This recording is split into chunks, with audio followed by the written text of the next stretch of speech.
Good evening and welcome to the December 4th meeting of the Town of Long Meadow Select Board. We'll start with the Pledge of Allegiance. Pledge allegiance to the flag of the United States of America and to the republic for which it stands, one nation, under God, indivisible, with liberty and justice for all. All right, so we have quite a few folks here at the meeting tonight, and ordinarily we may have just one person, and so we actually have a scheduled tax classification hearing at 2:05. So what I wanted to do is to start with the resident. 7:05. 7:05. 7:05. 7:05. The other two. And let me just remind you, I never get nervous, okay? So, but we usually start with announcements and then resident comments, but if we don't have time, we'll do the resident comments after the tax classification hearing. So are there any announcements to start out with? Does anybody have any? No? Okay, we're ready for the holidays. Is there anything on Friday? No, the next, actually between the two meetings, the menorah lighting will be on the 14th. The 14th, okay. All right, thank you. All right, then we can take a few resident comments if people want to. I don't know who wants to go first. Sure. Just introduce yourself, your address. Yep, Henry Cropsey, 862 Long Meadow Street, and got some little handout with a timeline of how town meeting works and stuff. But first, I'd like to make a little presentation here about the fact that Long Meadow is at a crossroads. Our town is primarily a residential community with a few small pockets of commercial space located in carefully selected areas. This is not unintentional. In the 1850s, there were a large number of taverns and businesses located on the town green, as well as up and down Long Meadow Street. Commencing in the 1850s, the town entered into 40-year leases with the businesses located on the green, on the understanding that the expiration of those leases, all the businesses would relocate and remove their buildings as part of a plan to restore the town to its original colonial aspect. When these leases expired in the 1890s, the town went ahead and removed all businesses and structures from the green, leaving only the general store, which is now the spa on the green. This represents the earliest example of community planning and landscape restoration in the Commonwealth of Massachusetts. And what is most astonishing is the people who envisioned this plan back in the 1850s did so knowing that most of them would not live to see it come to fruition. We are now being asked to rezone the Young Home Professional Office. The Young Home is one of the largest and most visible structures in town, located in the center of a residential neighborhood in the heart of the historic district. If this property can be rezoned for commercial use, then any property can be rezoned for commercial use. So we are presented with two competing visions for our town. This new one opens the door for doctors' offices, insurance agencies, and retail stores to set up shop once again up and down Route 5 from the Springfield border to the Connecticut state line and all parts in between, setting Long Meadow on a course of commercialization which will destroy that which makes us so unique. What I'm here to request is that the Select Board not rush into a special town meeting on such an important matter. Given the gravity of this decision, a town meeting should be held at a time when the most residents can attend and vote. Under state law, the Select Board has 6 months after the Planning Board holds its public hearing in which to hold the town meeting per Section 5 of Mass General Laws, Chapter 40A. And so I have, at Tom's request, a little summary of that. I am aware that the investors would like to call a town meeting as soon as possible. However, the Select Board's primary responsibility is to the residents of the town as a whole and not to any one individual or group, and requires the board to set a date for town meeting at a time when the greatest number of residents can attend. While the investors are saying that the house may not survive the winter, it is their responsibility to protect their investment, not that of the Select Board. And finally, it is my understanding that the investors will be formally presenting their warrant to the Select Board together with a PowerPoint presentation at the board's next meeting on Monday, December 18th, and we would also request to be placed on the agenda for that meeting. Now, that being said, what I'd like to do is hand out two things. One is the quick summary of the Section 5 statute, together with a copy of the statute behind it, so that you can try to parse through all the legalese and see if I made a mistake.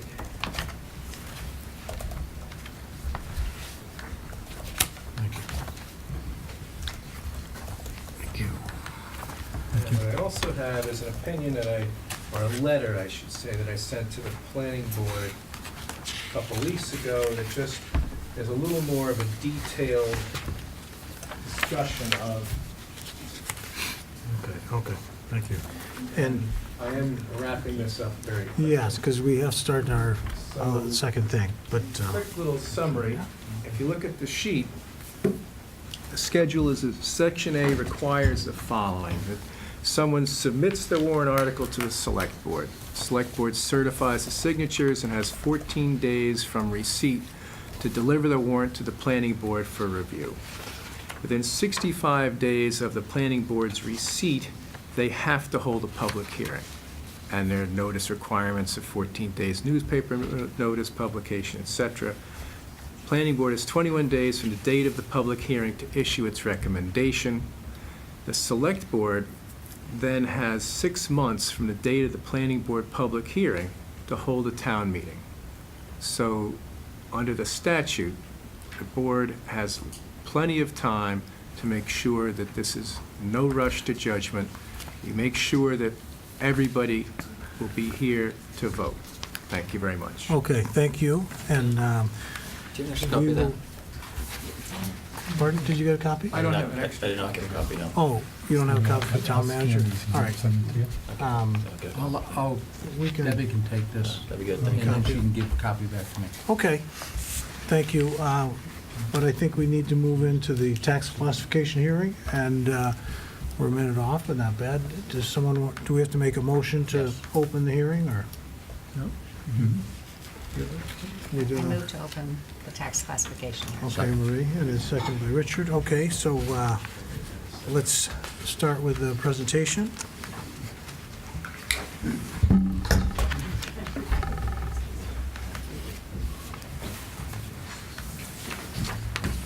Sorry, oops, sorry.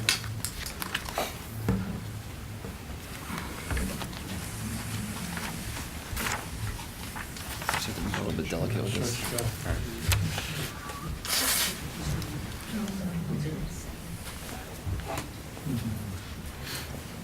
No. Tom, Give me a second. Yes. we didn't actually vote to open the hearing. We had a motion and a second, we never voted. Oh, I'm sorry. Okay, so we, Yeah. thank you. All in Let's favor? vote on the hearing. All those in favor, opening the hearing? Okay, thank you. All right, Richard. There it is. Well, luckily, we have a little time to Yeah. to do it, so. Is this a parole hearing? So you can either just tap on it when it goes next one. Or swipe it forward.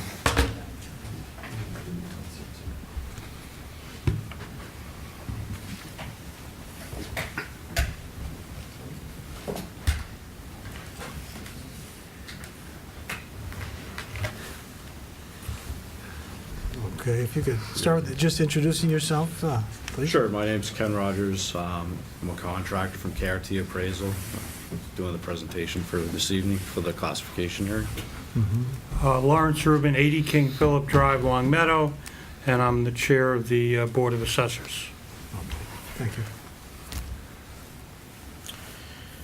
So, what we want to cover tonight is the purpose of a classification hearing, the classification report, the difference between a triennial certification and an interim update. We'll talk about new growth, the total taxable value, the tax levy calculation, the tax rate calculation, the classification considerations for a single versus a split tax rate, so a summary, and I'll answer any questions. So the purpose of tonight's presentation is to show the constraints of the tax levy under Proposition 2.5. Again, to show how the tax rate is calculated, and most importantly, to discuss how the tax levy can be redistributed by having different tax rates, also known as split tax rates, and to satisfy the state requirement for a classification hearing. The primary way communities raise money is through property taxes, known as the tax levy, and approximately 70 to 75% of all the town's revenue comes from property tax. The things we need to know as an assessor would be the total value of all taxable property, the amount of revenue that needs to be raised, and then we can calculate the tax rate. Actually, the Department of Revenue is the one that actually calculates the tax rate. The purpose, again, for tonight's meeting is to figure out what shift, if any. Again, prior to the approval of the tax rate, each community must decide if all classes of property will share equally in raising taxes according to their assessed value, or if one class will pay a higher tax rate and consequently pay a greater share of the levy. Last year, the Select Board voted for a single tax rate of $23.58 per thousand. For this fiscal year, fiscal 18, the tax levy increased 2.97%, while the property values went down just about 1/4%, resulting in a single tax rate increase of 76 cents, which would be $24.34 per thousand.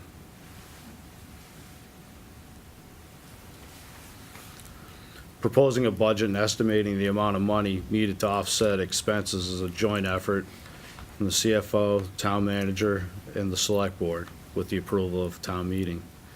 Choosing a split tax rate at the classification area can change the share of the levy to be borne by each class. It cannot change the levy amount. The total levy in any increase year to year is regulated by Proposition 2.5. A more detailed version I put together and was distributed to the select board prior to this meeting, hopefully. So a triennial certification versus an update. On an annual basis, the assessors are charged with the following duties: to discover new value through growth, which is through building permits. List and estimate market value on all real and personal property, taxable and exempt, using a mass appraisal model. Prior to fiscal 2005, the DOR didn't review the process, and most towns only updated values once every 3 years. Now there's a more extensive audit and approval process, and again, it's on the third year, it's a little more detailed. The difference between an interim year and a certification year: in mass appraisal, we use cost modeling, and it's the basis for establishing values for all properties: residential, commercial, industrial, and personal property. And that's for both an interim and certification year. In the cost model for real property, it's the estimated cost of new construction less depreciation plus land value. Excuse me. If sufficient sales exist, the cost model is tested by comparing the value estimates of the model to the sales and calibrated.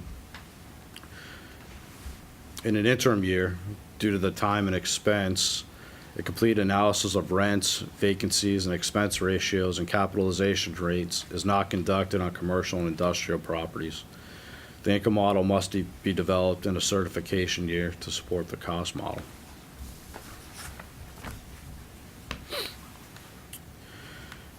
So the change in value for the residential actually decreased by $6,529,400, or 0.33%. The commercials increased in value by $436,600, or 0.66%. Industrials went down $95,300, which is 2.61%, although your industrial base is very small. And your personal property increased $1,164,054, which is an increase of 2.93%. So the total valuation actually decreased $5,026,046, or 0.24%. The tax levy, which is the amount we need to raise, increased by $1,465,780.32, for a change of 2.97%. How do we calculate the tax levy? Well, first off, we need to know where we started, which was the FY 2017 levy limit, which was $45,484,156. That gets increased by 2.5%, which is $1,137,104. And to that, we add new growth.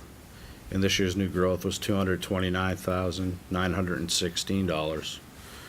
So the FY18 levy limit is $46,851,176.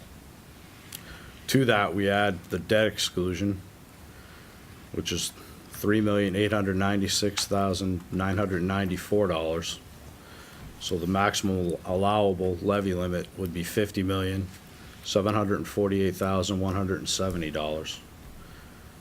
The actual amount to be raised by property tax will be $50,739,115.35, leaving an excess levy capacity of $9,054.65.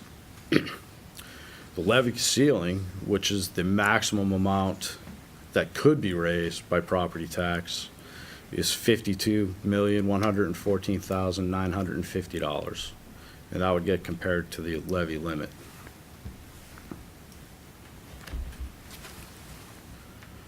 So to calculate the tax rate, we know that we have to raise $50,739,115.35, so that gets divided into the total taxable property amount of $2,084,598,001, which is a rate of $24.34.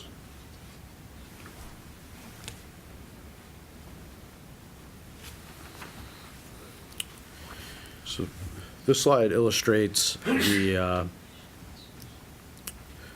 shift from 1 to 10% for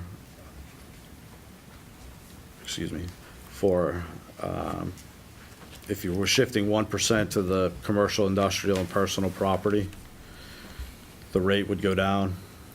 In the first example would be 1 cent. On the reverse side of that, the commercial, industrial, and personal property rate would increase 24 cents.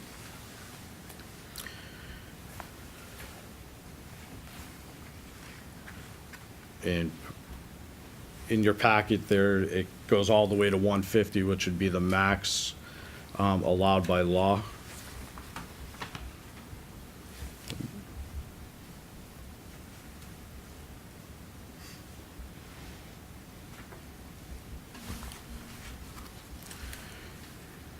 And I don't know if I can see it. Yeah. Okay. This illustrates the split. Yeah, this illustrates the split.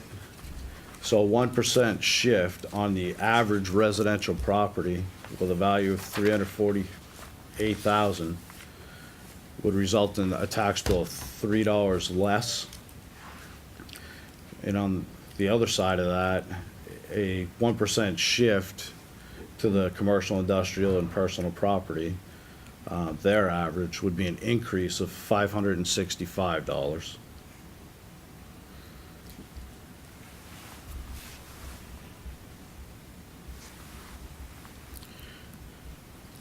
And again, I just went up to 10%. So a 1% shift would result in the commercial, industrial, and personal property, their levy would increase by $26,911.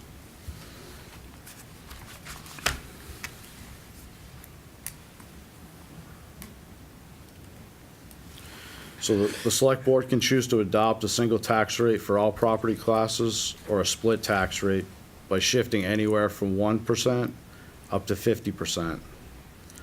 With each 1% shift, there's about a 1 cent reduction in the residential tax rate and a 24-cent increase to the commercial, industrial, and personal property rate.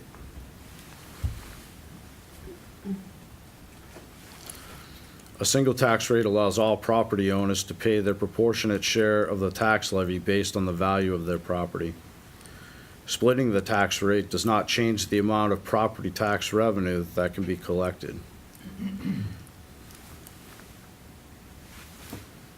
Any questions? Any questions, Mark? Can you go back, if you don't mind, Ken, to Sure. the first chart that you had there? No, keep going back, it was in blue, the first blue chart that you had. Keep going back, one before that, I believe. Yeah, but for that one, I'll start out by letting you know, since you're new here. I for years, I've been on the board now for 7 years, and for 7 years, I voted for a split tax rate under the theory that commercial properties have been undervalued, that they don't change at the same rate as residential properties, and for years and years, residential properties that go up, commercial properties don't go up, residential properties go down, commercial properties don't go down, or go down even further. That's been the history for the last 7 years, and I have documentation. And so my question for you is, I actually have a list now of I think the number was 27 commercial properties we have in town. So I've got the list, and each one by one, what the commercial property value was last year, what it is this year. There are two exceptions from last year to this year. Mm-hmm. The first exception is, it's called 170 Dwight Road. People know it at home as the Grand Meadows Tennis Club. The town now owns it. It's off the tax rates. The second one is 690 Bliss Road, better known as the Long Meadow Shops. That went up substantially. Their value went up 18.1% because there was a major addition put on it. And so I'm looking at the minus 0.33 for residential, commercial plus 0.66. And I was wondering if you had calculated what the commercial actually did without that significant change in the Long Meadow Shops. What I'm asking for is essentially like properties. No. Okay, so I have the number. Right. The commercial went down far more than residential.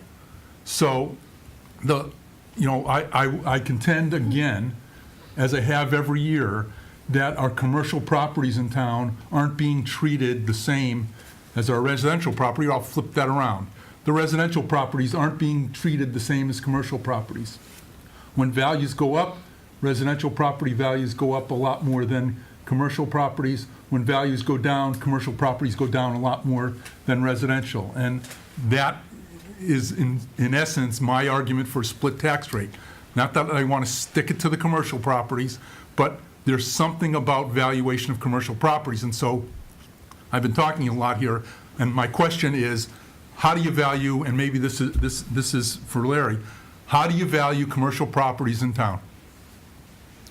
There's two. There's the cost approach and there's the income approach that is used.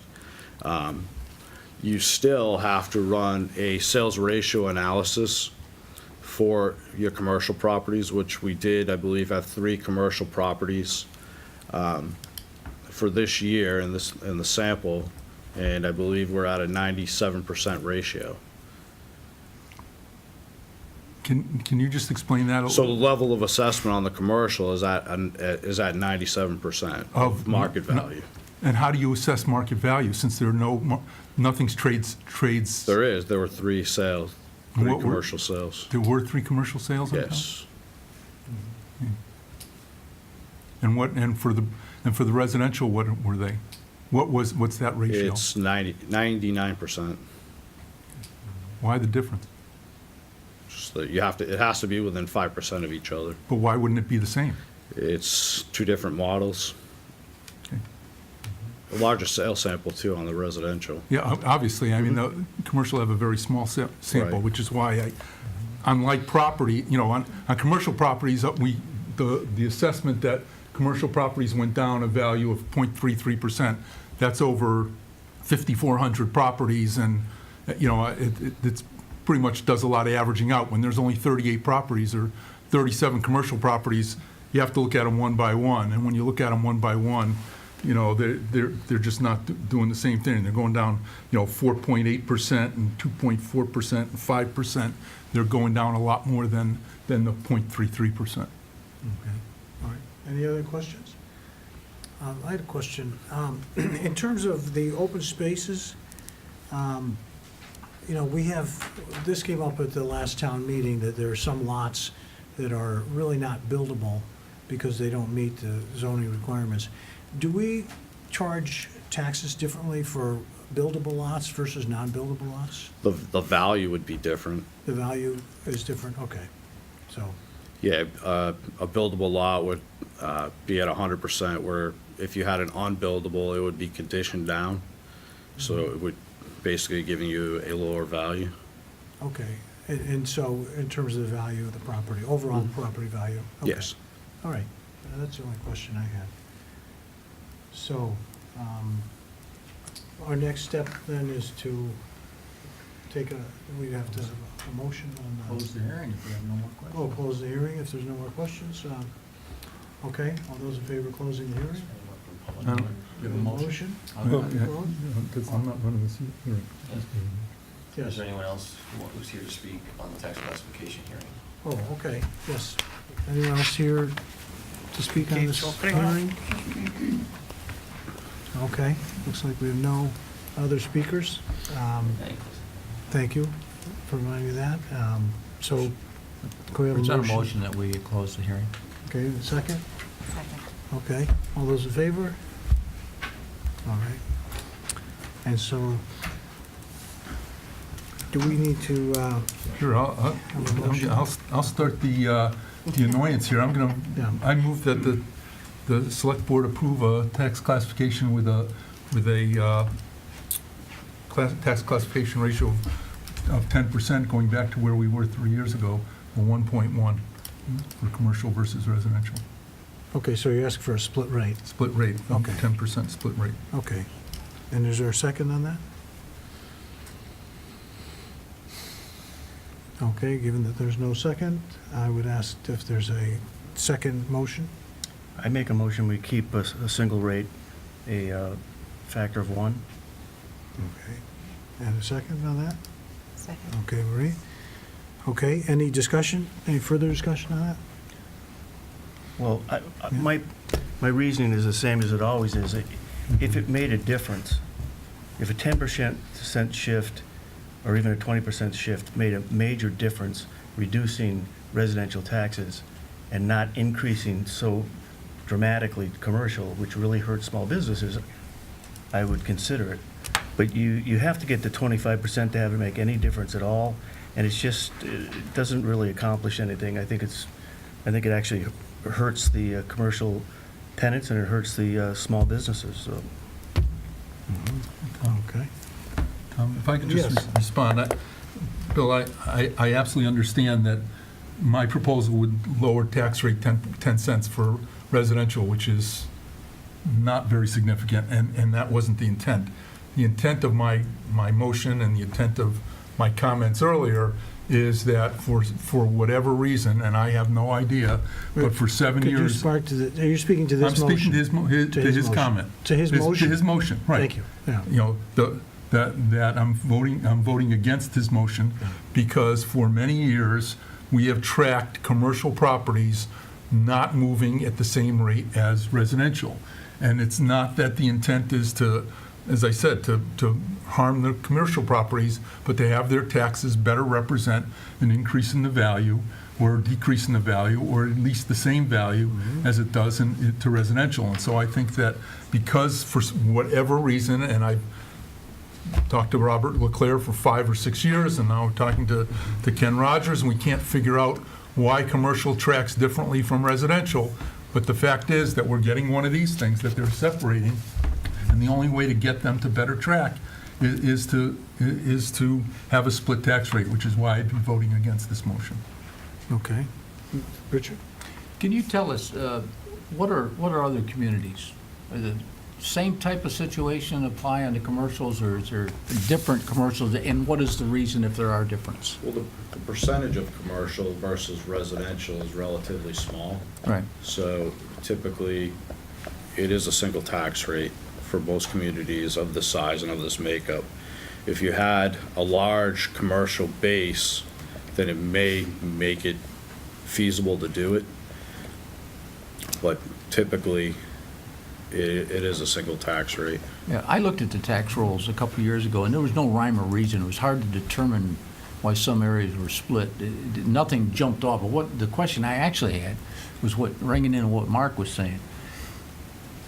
Do you have similar situations on valuation between residential and commercial at other similar towns across the Commonwealth? Is this a common occurrence, or are we an anomaly?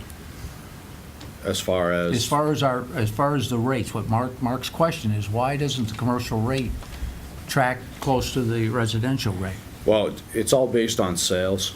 Again, I think the big difference is between residential, it's only sales that you're looking at. With commercial, you're really tracking the net operating income of the investment. And with leases usually turn over in a 3 to 5 year period. So, you wouldn't see that increase for a few years. Which you said, Mark, you said 7 years, you've noticed it. Yeah, They don't seem to. And what I guess I was after, is there any other communities like us, or are we an anomaly with the 4% commercial? I'm sure there's many communities like this. I mean, to your knowledge on the situation that was brought to your attention, do they have similar type of splits, or are you seeing the same thing that Mark is complaining about? As far as commercial not moving the same way that residential does, Yeah, yes, very much so. okay. Richard, I'm of the opinion that we're an anomaly with the very, very low Yeah, commercial 4% or less. rate. I mean, Yeah. you look around here, Agawam, Longmeadow, East Longmeadow, West Springfield, they all have much, much higher commercial percentages than. Yeah, they than have higher Longmeadow. percent commercial activity, too. Right, I Yeah. can't think of one town in this area who's got a commercial property percentage nearly as low as we do. Yeah.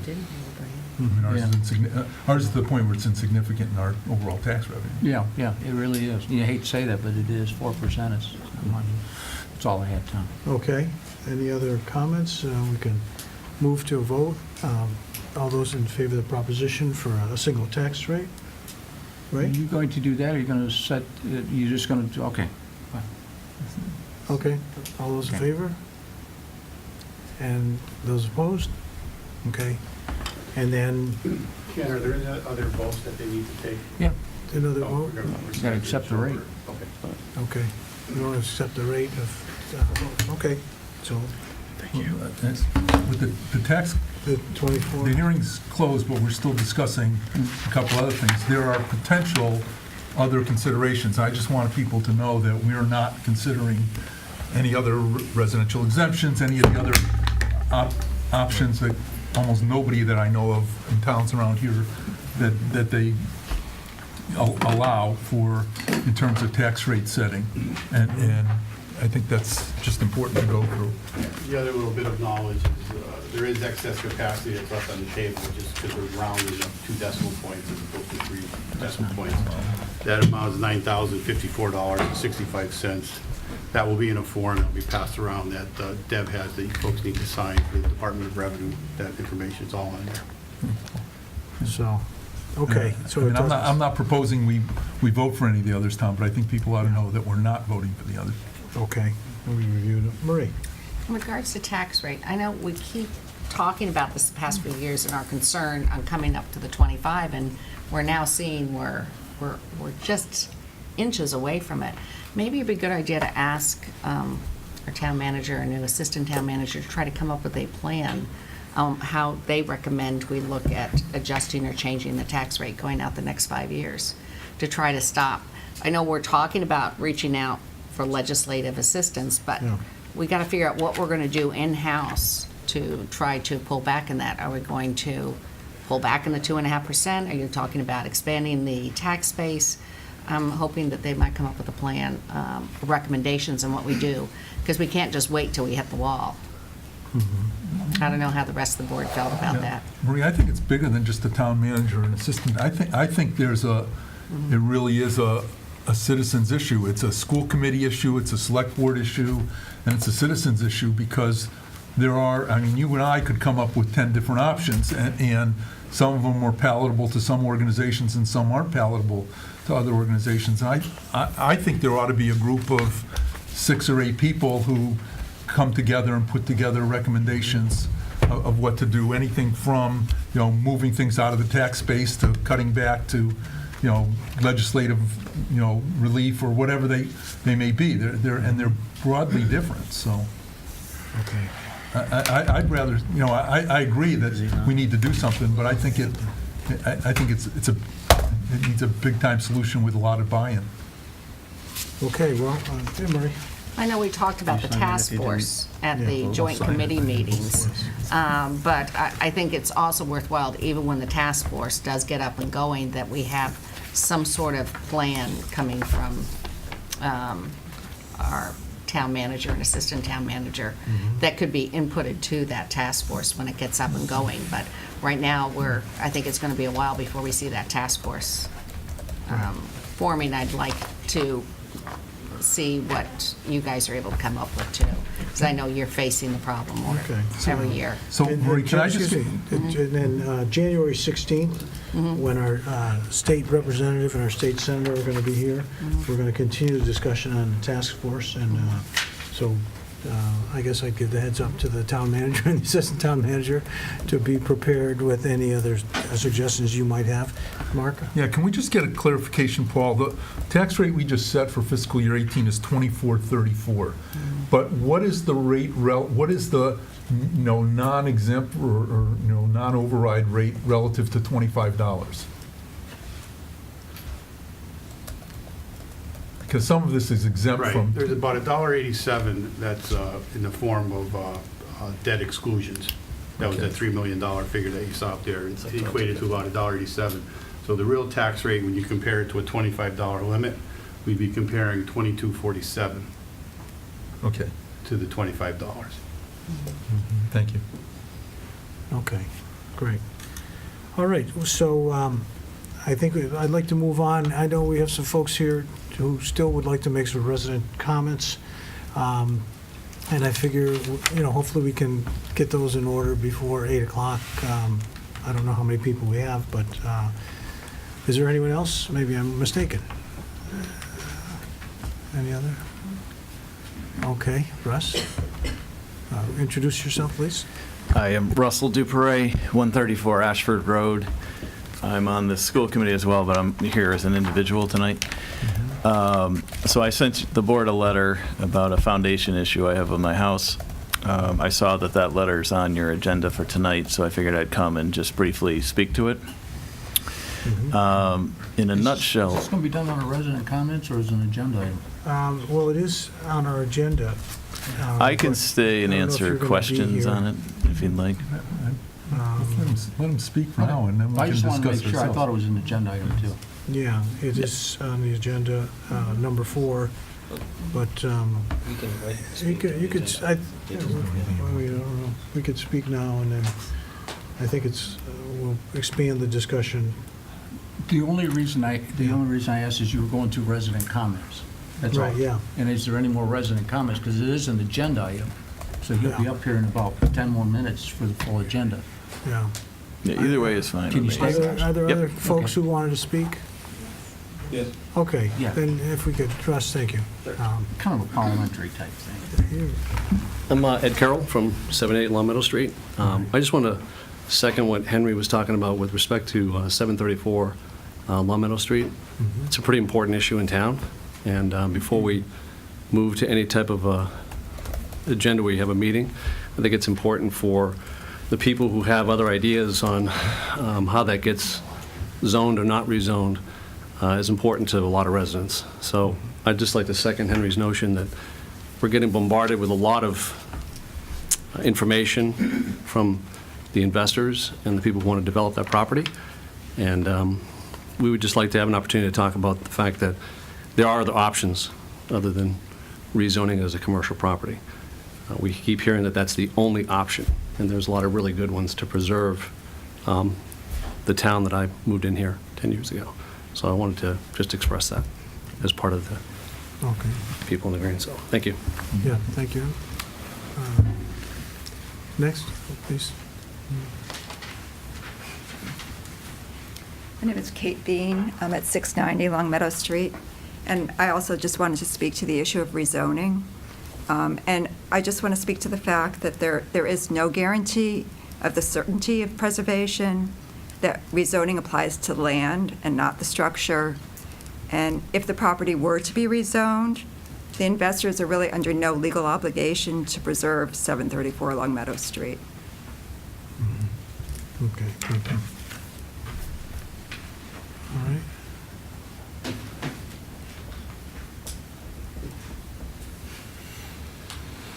Hi, Hello, have a seat. I'm Lori Hausman. I'm resident at 796 Long Meadow Street. I'm here to comment on my concerns for how this is how the potential rezoning of that property will impact public safety in my neighborhood, but also for the town of Long Meadow. Rezoning will require a substantial curb cut out in front of the property. As we all know, that's very close to the already dangerous intersection of Long Meadow and William Street. It'll create another point of egress and increase the traffic flow through that area. It's going to create more traffic traveling across the sidewalks. Those sidewalks serve many, many residents who use them for walking, for exercise, for enjoyment of the green. But more importantly to think about, they also serve the families and the children walking and biking to the Montessori and the center school.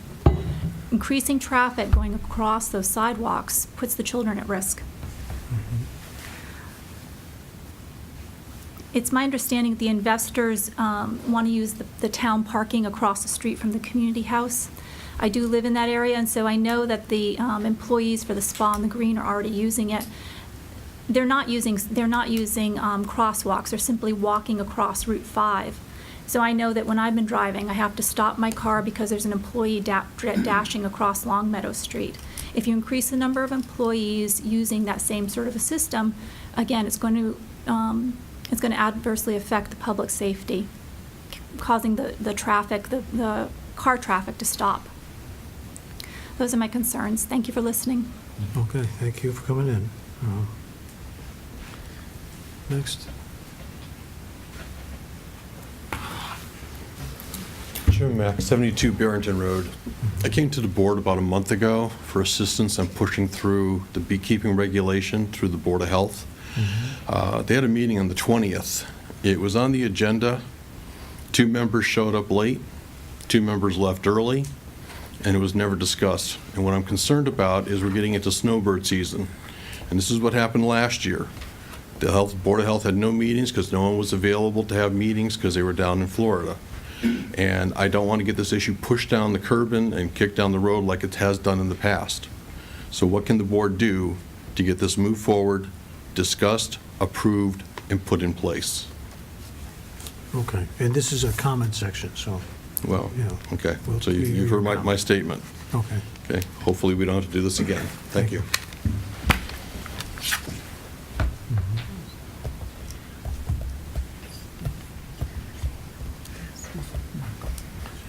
Good evening. My name is Jeffrey Wendt. I live at 930 Long Meadow Street. And I listened to the meeting from a few weeks ago, and There were comments made in the public section about the investors who bought the property at 734 Longmeadow Street, and their desire, they felt it was in their best interest to turn it into commercial property for professional office spaces. And I just feel that we really don't need professional office space in Longmeadow.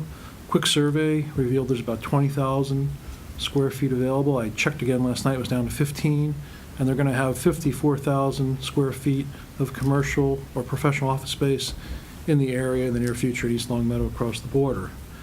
I also heard some comments, and I don't know if this is the right place to raise this, but I would ask the Select Board to just consider this. The investors, when they were here, made some comments that prior to buying and bidding on the property, they worked with Mr. Crane for several months. So when they bid on that property, they were doing that with having already worked on turning this to commercial property before they went to buy it.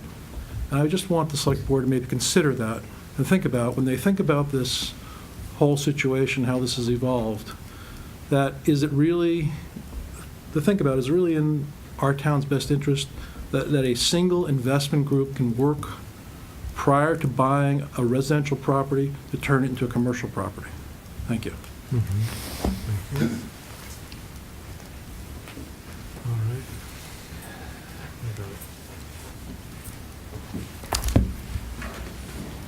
Good evening. I'm David Bogan. I live at 655 Longmeadow Street. Okay. My wife and I moved in about 7 years ago. Prior to that, we lived in southern Connecticut. I think it's fair to say that it was a home that the last night I was there, I looked up and said, I still don't believe that's my home. And people said, well, why are you moving? You have a beautiful home. You'll never find anything that you like as much. And then we drove into Longmeadow. And my wife didn't even need to go into the house to know she wanted to buy it. We were taken by the green. It is what I consider to be the town's jewel. Someone else characterized it to me as Norman Rockwell the first time they saw it. That individual then bought a house, not on the green, but because of what the green meant to the town of Longmeadow. When I bump into people and they ask me where I live and I tell them I live in Longmeadow, invariably, if they know of Longmeadow, the first thing they say is, I love your town green. And I say, I'm fortunate to live on the town green. And that's what I want to tell you about. It's perception. Perception, when it comes to real estate, is reality. And it is that perception which causes people to want to invest here, to want to buy homes here, to want their children to grow up here, and they are willing to pay a premium for it. When you think about taking the largest structure on the green and turning it into something other than a residential property, you run the risk of harming your jewel. You strip away that patina that makes Longmeadow what it is, and it begins to potentially look like many towns around it. People will no longer be willing to pay that premium. So this is not an issue that should be perceived as limited to some fringe group of individuals who live on or around the green. This is a potential real economic harm to every resident of the town of Longmeadow. Now, I support all efforts to preserve historic homes, but that should not be accomplished at the expense of the town green, and it certainly should not be accomplished at the expense of what we know as Longmeadow. Thank you. Okay, thanks, David. I just, at the beginning of your speech, I started to laugh because my wife just did the same thing. When we got to the property, and before we even got in the house, she said, make an offer. I didn't even have a check, and my mother-in-law, who's a broker, said, what do you think? And I said, well, but for the fact the house has no air conditioning, I'd buy it right now. And she said, well, you should buy it right now. I said, Claire, I don't even have my checkbook. She said, that's okay, we're going to my office, I'll give you a check. Okay, thank you for coming in. Bill Togneri, 870 Longmeadow Street, Longmeadow. You all know my house, unfortunately. And the reason you all know my house is because my wife and I had the unfortunate fire, which will be 2 years ago this coming January, next month. So, first of all, as a side note, the 5 of you need to commend all your first responders, and people that helped us get through this. They did a tremendous job. The fire department saved our house. 15 more minutes, that house was gone. Having said that, understand that what we could have, with this proposal that is coming down the road, to change a residential community area and allow commercial properties, that could have been a game changer for my wife and I. Because we could have then looked at other options. We never considered that and would never consider it. But there are people that would. And if this proposal is allowed to go through, once the horse is out of the barn, folks, it can't come back in. And what will happen is every property along that Route 5, they will point to the one exception, and they'll say, you did it for them, you have to do it for me. It's a very slippery slope. Mr. Cropsey's point is the best point. The people that sat before you had a vision, and that vision has come true. The investors don't seem to see it that way. They see it another way. They see it for the economics that it is. That's unfortunate. And it's unfortunate for all of us that live in this town. Because what Dr. Went just said was that that's a unique spot in town, and it's what people react to. So please take what's coming down the road very, very seriously, and think about my situation and what I could have done, but my wife and I did and wouldn't. But take that for what it's worth. Okay. Thank you for your time. All right, thank you. Is that it? Okay. What? I've already spoken, but I just, because of the fact that I was interrupted in the sequence with the rest of my colleagues here, at the very end, you may have remembered that I asked if we could be on the agenda for the December 18th meeting, because that's obviously going to be a presentation showing a lot of other stuff, and we'd like to be able to have our say as well.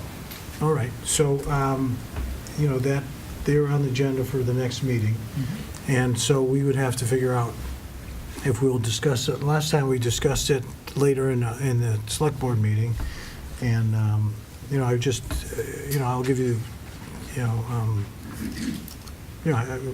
should we discuss it later? Is that something that we would do?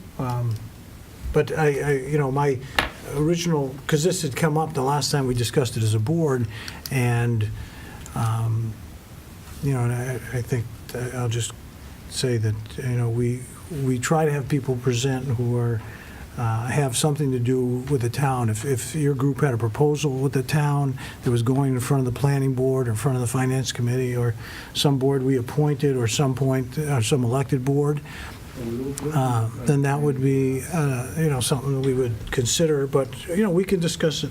So we'll take your request into consideration, definitely. So, okay, so we will close the resident comments and move on to the select board comments, if there's any select board comments. No? I only have one thing. It's not so much comments or a request. Russ is going to be on the agenda coming up, and prior to him addressing, I'd like to address the board quickly for about 3 minutes on the same issue. Pass along some information I got. Okay.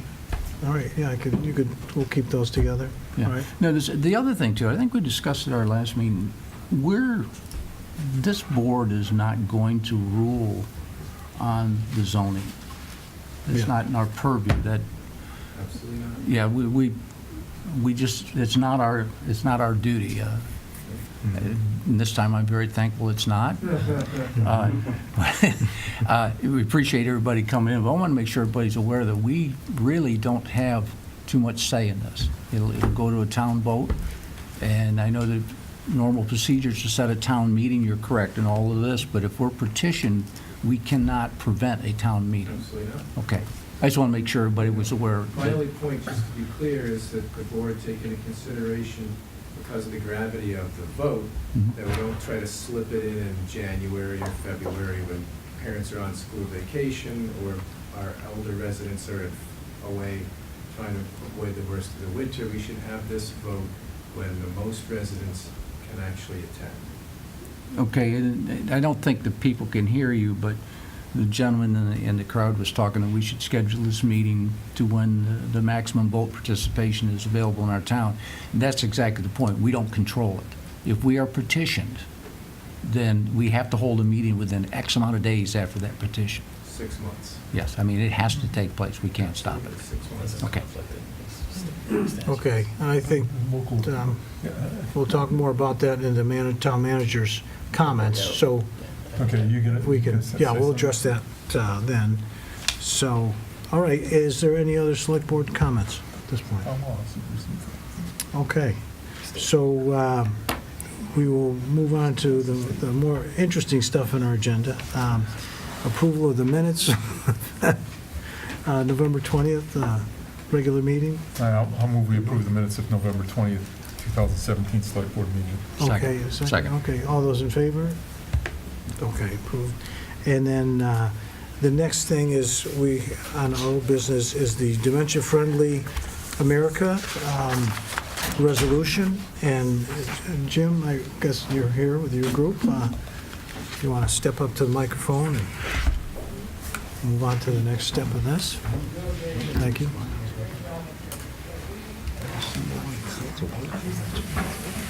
Oh, no, he's got one. Jim, he's got it. She's got it. She's brought up. Beat you to it.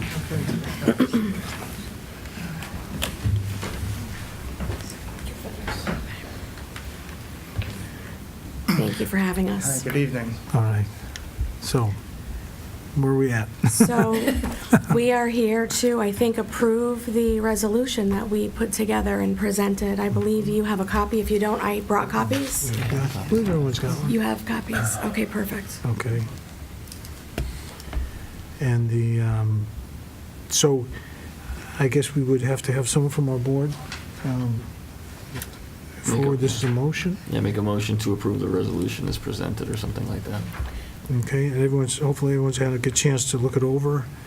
And they did a presentation, I think it was last month or so. I move Right. to approve the resolution as written, for that we become a dementia-friendly community. Okay. And it's been seconded. Any further discussion on this? Yes. Yeah, I'm just trying to find and understand what it means by that the Long Meadows, Town of Long Meadow supports initiatives and opportunities. I mean, are we, is this obligating us to do things, or, it's a great process, but I just want to know how this is going to change the way, Jim, you do business at the Adult Center, how other departments in the community do business, how we design structures, or what, how does this impact the town? I think at first our programming is going to be geared toward awareness, and it's really about to educate the community about dementia. We have a bunch of programs that we have planned for 2018 that's really going to be specific about the issue, and then just try to work with some of the local businesses, some of the other departments, to bring awareness and education throughout the community. But, and don't get this wrong, because I'm not opposed to this, but how is the resolution going to change that? Because my assumption is that's part of what I would hope you would be doing, whether this came up as a topic or not.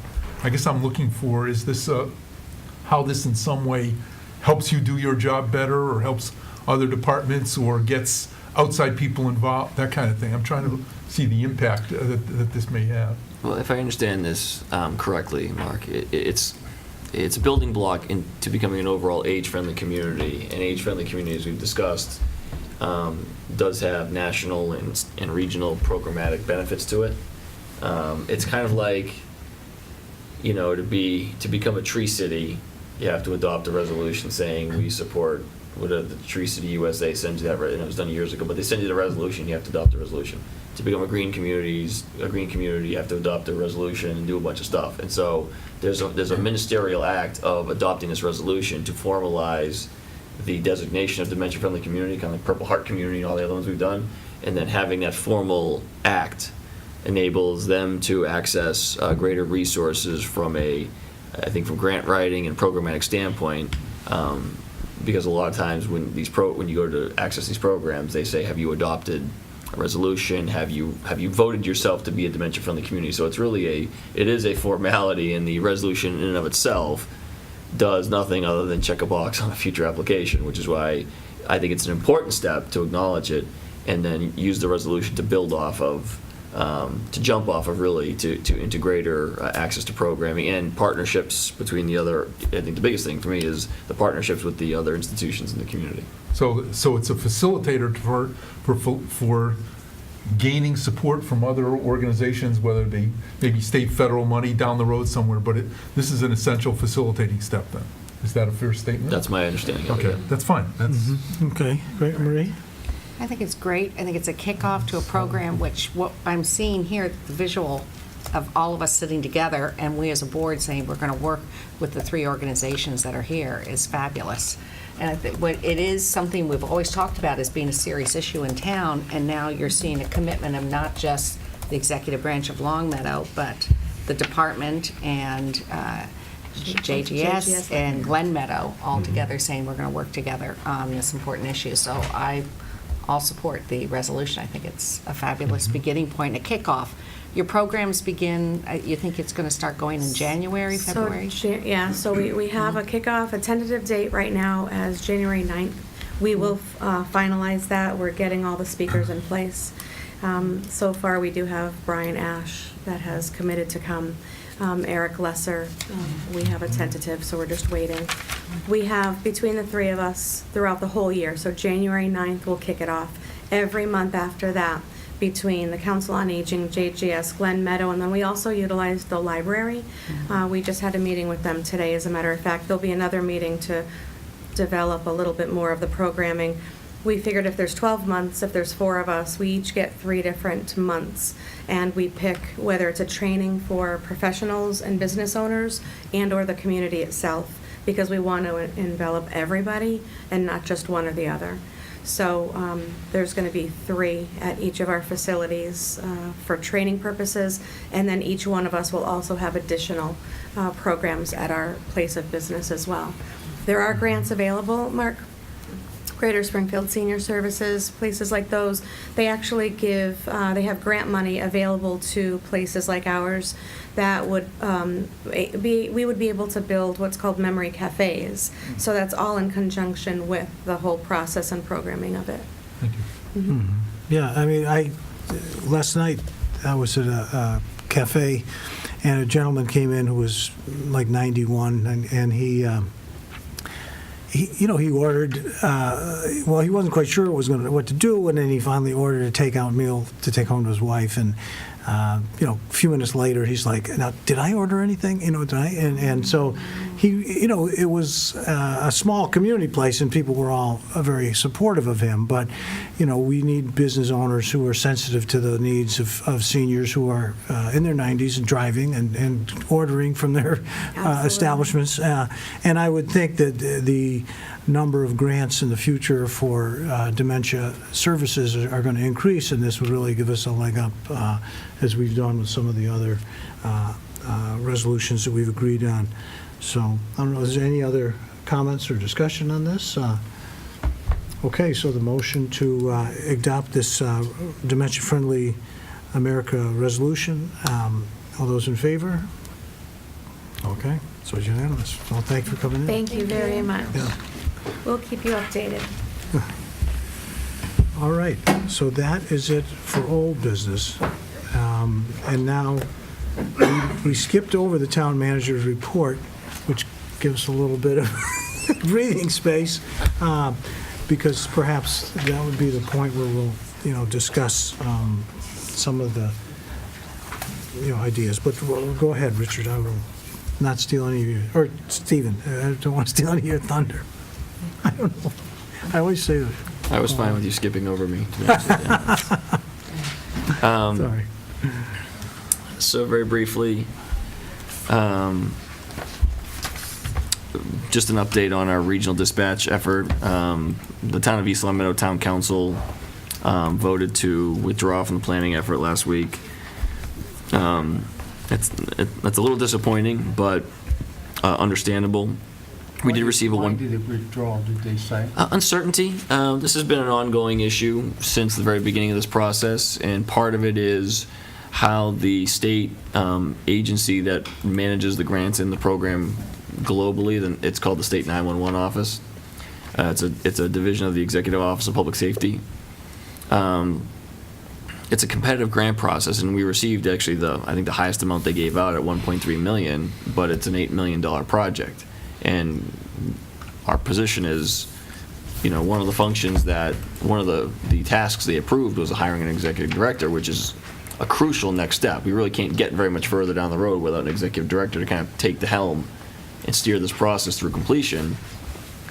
But we only get 1 year's worth of compensation. And so to get an executive director that we know is going to be here multiple years, we wanted some kind of indication of what future year funding could be. And the state did say they were fully committed to us in our award letter. And when we attempted to get more specific on what that actually means, we can't really get, so next year you'll get this much, the year after you get this much. And it's not state tax revenue, it is cell phone surcharges, so it is a somewhat reliable source of state revenue that is going to feed this program. And I think we have a meeting coming up, I think, the week after next, and so I was a little surprised that East Long Meadow decided to take that vote at the time they did. I do believe if we can sort out this issue with the state and get some more certainty on future funding, East Long Meadow will be back in. The finish line of this still remains the same, and this I put the note in that Chief Dearborn and Chief Stankiewicz and I all still agree. Once we get to the finish line, it's lower operating costs and better services, both locally and regionally, and so both are very strongly supportive of continuing the effort. We still have no obligation that we've made that the town's obligated to pay or incur any costs, so we still are kind of going along, for free essentially, and we will continue the dialogue with the state. A lot of effort has gone into the planning for the technology, for the room, for the actual dispatch room in the Chicopee Police Department. So we're far down the road.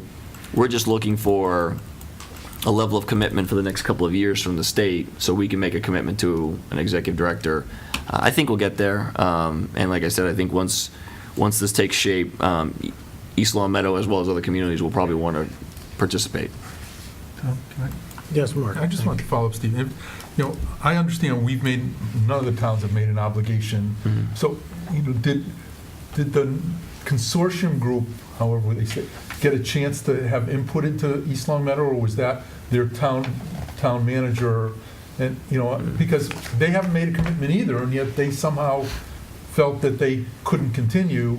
Is that because they're making alternate plans? And I mean, I got to tell you, I'm kind of concerned that we're down to Chicopee, Long Meadow, and Hampton, right? So it's not much of a region. So under the statute, and it's certainly not contiguous at all.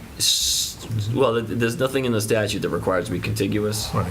And there's nothing technologically that requires you to be contiguous either. I mean, when you call a dispatcher, they could be they're sitting in front of a computer no matter what zip code they're sitting in. There's no windows usually. They're just sitting in front of a computer with the screens, and that's what makes like regionalized dispatch works essentially because it's a technology-based thing. Like I said, I was surprised at the timing of it, although I was not surprised that they are frustrated by the uncertainty. They have their own issues with dispatch where they have sworn officers doing dispatch, and they're trying to convert to civilian dispatchers. As is the city of Chicopee. Long Meadow has been on civilian dispatch for quite a while, so our position is a little different. Under the statute, 2 or more is a regional dispatch, and we've had the conversation internally. What if it's just Long Meadow and Chicopee? And it's based on the commitment for operating budget from the state in the future, as well as the ability to have greater technology and greater staffing power, and the ability to potentially handle next-gen dispatching and cell calls without the capital investment that the town would be on the hook for in the future. A Long Meadow Chicopee dispatch center would work for us. And so we've had that kind of internal discussion, but not at Not if it's gonna fall to the town to fund something that's gonna benefit, the city of Chicopee more than it would benefit us. Again, we got $1 million, they have 12 million to give out, we got more than 10%. And they had 50-something applications, and we got 10% of the total. So I feel pretty good that the award signifies a commitment by the state. We're just trying to work through getting them to kind of look at our position a little bit differently, and kind of single us out essentially for a commitment of support in the future. Does the East Long Meadow action potentially impact our, I got to think that the state looks at it and says, wait a second, now it's only 3 communities, not 4, that it might potentially impact that. Based on my conversation with them, they're going to stick with us even if we're a 2-town dispatch operation. These are all subjects that we're going to talk about at our next board meeting. But I, like I said, this to me does not spell doom for the regional dispatch center. The concept is still sound. The future of dispatch is still fairly certain, and our baseline assumptions about why this was the right idea have not changed at all. To some extent, it was just, East Long Meadow has had a change in government in the middle of this process. They've had a change in leadership in the middle of this process. They just haven't been at it as long. And so I think part of that is a factor. But again, I think that I did talk to manager Denise Menard, and she said, we need to move on with our plans to move to a civilian dispatch, but we're not closing the door on this in the future. And like I said, I have every reason to believe that once if it's Long Meadow and Chicopee, once we are able to get over these hurdles, it'll be a first-class regional dispatch center, and other towns are going to come flocking in. Can I ask one more question, Tom? Yes, please. There was something in the news a week or two ago about Chicopee receiving state funds for their 911 emergency center, and I was thinking how that impacts this regional dispatch. Is Chicopee playing both ends against the middle? No, we also receive grants from the state for training, for equipment. So the 911 grants that are funded by the cell phone charges, there are planning and regional center development grants, and then there's the regular kind of general grants that, workstations, trainings, things like that are annual kind of soft cost grants that police departments get, like I said, annually. The training grants that Chicopee got are completely separate from our regional dispatch. So there's 2 different types of things that get, if you look at not a wall, but there's 2 different types of functions. Our $1.3 million fell on the development of regional centers pot, and then the other stuff falls out of their other pot of money that they fund. Okay. I'll be honest with you, it doesn't make a lot of sense, but that's how they do it. That was a multi-year grant that they got. It was strange. They're not going to do that. And so, the current state of our technology is really that people in town, if they dial 911 from a landline, would go to our police station and they would handle whatever needed to be handled and send out the police or the fire, and it goes to the police station. So they have to contact the fire department from there, and if they call on a cell phone, it would go to Northampton, and they would process it to the state police barracks. Yeah. Right, and then they would contact our town and send out folks. But this new center would really sort of present opportunities for people to text, to send video of what's going on, of a fire in the neighborhood, and say, this is what's going on. And we have no capacity or technology to deal with that. And so, our movement towards a regional dispatch center is going to get us closer to be able to handle those kinds of emergency requests that are going to come in, especially from a younger generation that's much more attached to their cell phones. So, all right. And let me just say, just give you my assurance that as soon as this issue turns, if it looks like it's not going to be favorable for us, we'll be out as well. But like I said, former Chiefs Ciano and Madison were both big supporters of this effort, and current Chiefs Dearborn and Stankiewicz are big supporters. No. And the only reason I am also a big supporter, but mostly because those two believe in it so strongly. Okay. And DPW project you're going to speak Sure. on that? So if the design development stage of design, which is about 75%, those documents have been submitted to the town. They are under review. They will also be at the planning board on Wednesday night to go through some review there. We also believe that our goal of a zero net energy building will be achieved. With relatively modest, on a $15 million building, the upgrades needed to achieve that, not including the cost of solar panels, which would be installed by a third party, would be in the range of $200,000 to $300,000. We feel like we'll be able to successfully achieve Green Communities grants for that amount. This is a project, like I said, that Green Communities has been supportive of. The utility companies will be funding themselves some design work and some modeling, about $8,000. And that effort is going to be commencing here in the short term. So that's exciting that we're going to, when we started, we weren't sure, but now it's clear that we're going to be able to have a partnership with the utility companies and the Green Communities office and achieve our goal. And when you look at, it's hard to look at the utility use of the current facility and draw any comparisons, but I think it'll be a big operating budget operating budget saver if we're able to achieve that. And just another note on that: the relocation is complete. The building, the owner, he's vacated, or he's either moved out or abandoned whatever property remains there. He signed a release releasing the town from future relocation claims. He's received his payment, so that's all done. We are talking about maybe doing some training, some first responder type training in the building before we move to demolition. So if people see activity out there, it's probably going to be training exercises. Okay. But we're not going to burn the building down or anything like that. It's steel. It's not that kind of training. It's steel and concrete. Well, I don't think Maya watches these meetings, so I think we've Caught on fire once before. No, we're not going to burn the building down. That's right, that's true. Again, We'll no, be there was a fire there years ago. No, I don't think. If anything, there would be controlled burns, but there are obviously there's some mitigation. The building was built in the 70s, so there's asbestos in it. I think that's not a secret. And so there's some hazmat mitigation in that regard that would need to be considered before we did anything like that. So right before demolition, I could see something, but generally it'll be confined space. They may, they get junk cars and they test. We have new battery operated Jaws of Life instead of the hydraulic ones. So they may take one of the junk cars and put it in there instead of doing it in the driveway of the fire department. So stuff like that.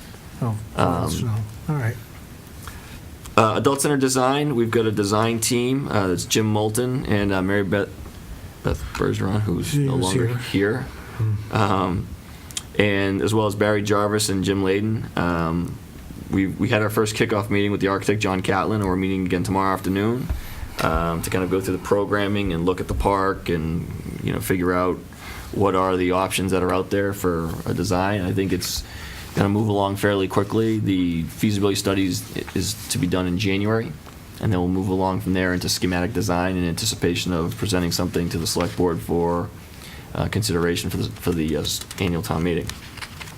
And then, as was mentioned, I put a note in about the special town meeting process, although I'll say it's different than what Attorney Cropsey has handed out. When we looked at what's it take for a special town meeting, there's a requirement of 200 signatures, and then the board must schedule a meeting within 45 days of receipt and consider whatever's on the petition.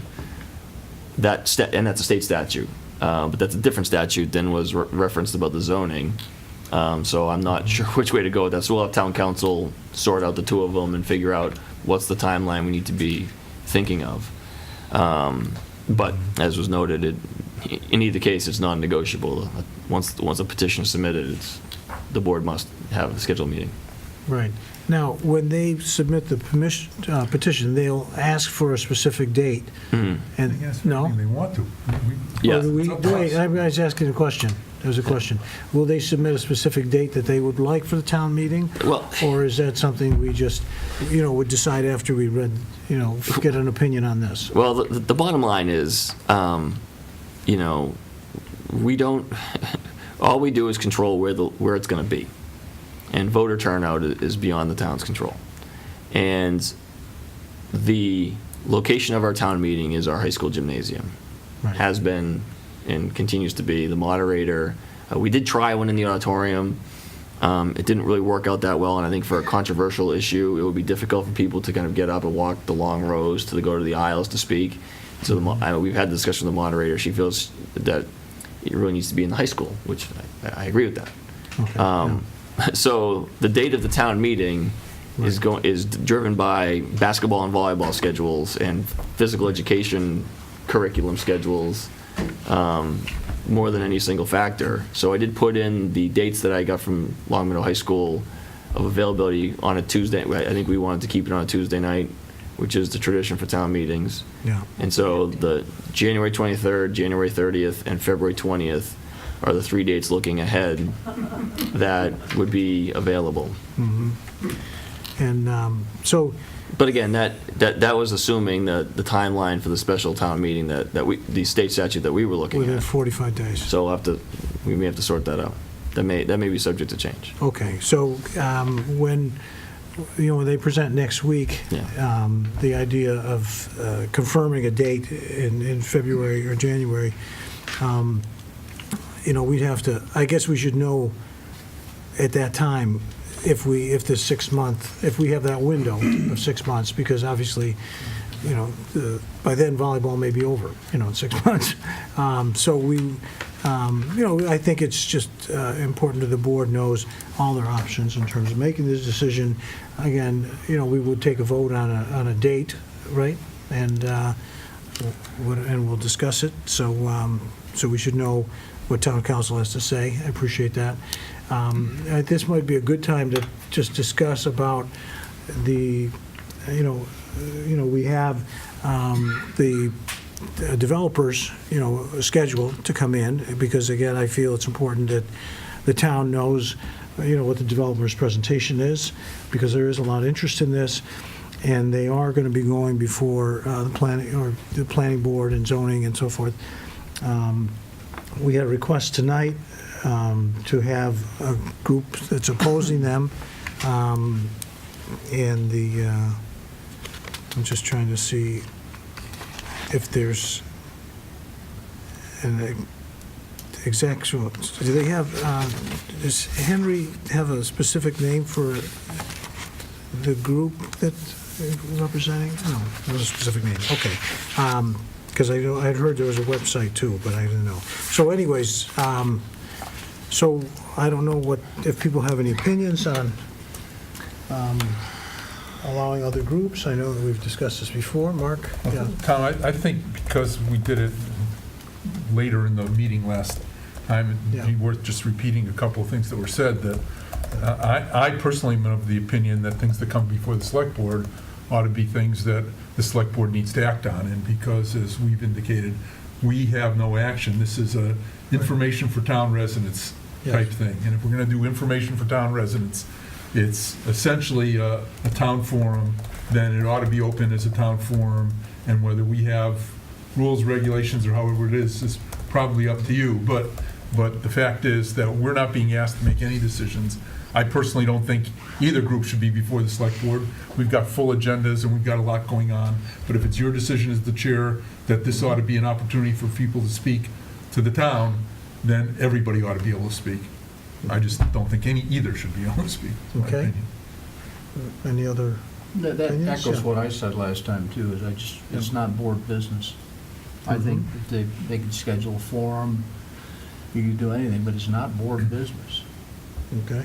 And to be using our meetings for basically propaganda for either side, I think it's inappropriate. I think there's another format that can be successfully carried out at. But I don't think our meetings is that format. I think it's a slippery slope that we're starting to slide on if we start entertaining that. So how do you think they're presenting they're going to ask for a town meeting? You think they should just do that at what point in the meeting? How would they do it? It's not our decision, it's their decision. Right, but we would do it in public session. If they give us right? But Right? there would be an agenda item saying petition presentation, Mhm. and they would present the petition to us. Okay. But the idea of allowing a slideshow, I think, is what we were discussing before, because that would be advocating for the project. Right. And I think the discussion was that you had to decide if you were going to create a forum, Right. it should maybe be done before the meeting or another day, but petition presentation doesn't need to go into what the petition's about and why they're doing it. That's what I thought the discussion was. But if you were going to allow extensive discussion during the presentation, then you'd have to open it to both sides. Okay, great. Yes. And I would argue that the petition needs no presentation. The petition isn't submitted to us. The petition is submitted to the town clerk. And the town clerk then says, on your agenda, Select Board, there is a petition that you need to schedule against. Not whether you need to agree or not. As we said, we don't get to agree. There's a petition on your agenda that you need to schedule against, whether it's 45 days or 6 months, whatever it is. Right. And so, in theory, because we've done that before, then we've been petitions for a town meeting, there is no presentation necessary. It's just now, my personal opinion is, if both sides were smart, they'd walk down the hallway to LCTV and put together some kind of forum with LCTV that the people at home can look at it, and LCTV will be glad, I hope, talking to Brian, that, to replay it a dozen times between whenever it's done and whenever the meeting is. But for us, that's why I keep saying, why are we listening to a presentation? We're going to have a piece of paper that's certified by I assume, by the town clerk. We've got the X number of votes. They're all been certified. Act. And our act is, Stephen, volleyball game? Okay, we'll do it whenever we can do it. I mean, we're going to get a limited number. Either that or we're going to say this is so essential, tell the schools to change their volleyball game. I mean, we're not going to do that, but in theory, it could happen. All right. Bill, do you want to weigh in on this all? I agree with what's being said here. I don't think there's no action for us to take. Again, I think that your suggestion's a good one. They should go schedule with these guys and have at it. Present both sides, but it's just kind of I hate to say this because it's an important issue, but a waste of our time, essentially, because there's no action. Right. We're providing a forum for one side or the other, and that's not our role. Okay. Well, I guess I'm trying to think about why would I want to have one group present and not the other? And I guess, I think I've already explained that once, so that's clear. If the opposition had some sort of a, like an agreement that they were interested in, that would change the outcome. For example, so I'll talk about that. But I think, my main concern is, the last time we had a special town meeting that was controversial was after there was a town meeting and there was a vote about expanding the shops, and then there was a problem with the vote. And it wasn't long after that I ran for the select board. And when I talked to residents, they felt, well, geez, the vote didn't go the way maybe the select board wanted or whatever. And then next thing you know, they had, after the town meeting, they had a special town meeting where it got approved. And, people were thinking they didn't really like that. And so part of my reasoning for having this in this public forum is that I don't want anyone to think that, well, the select board didn't want to deal with this issue. It was too touchy. They didn't want to have an open forum. They didn't want to have people present, people know. They didn't want to have people come into resident comments. They just set up a special town meeting with a short period of a window when people are out of town and got voted in, and they're not doing their job. I want people to think we're doing our job, we're being transparent, we're giving people, we're giving everyone in town an opportunity to know what's going on. And so, I think that if the opposing forces, was to come here and have some sort of a presentation, and there are things called community benefits agreements. and those are developing across the country. Maybe Henry Cops would want to look into it, but a community benefit agreement would say, all right, we look at this property, and we know that there would be a benefit to the developers in terms of turning this to commercial. What are the community benefits, and is there any way to reach a point where both groups are satisfied? Because it's clear to me, both sides of this argument, people are saying they'd love to see the young mansion survive.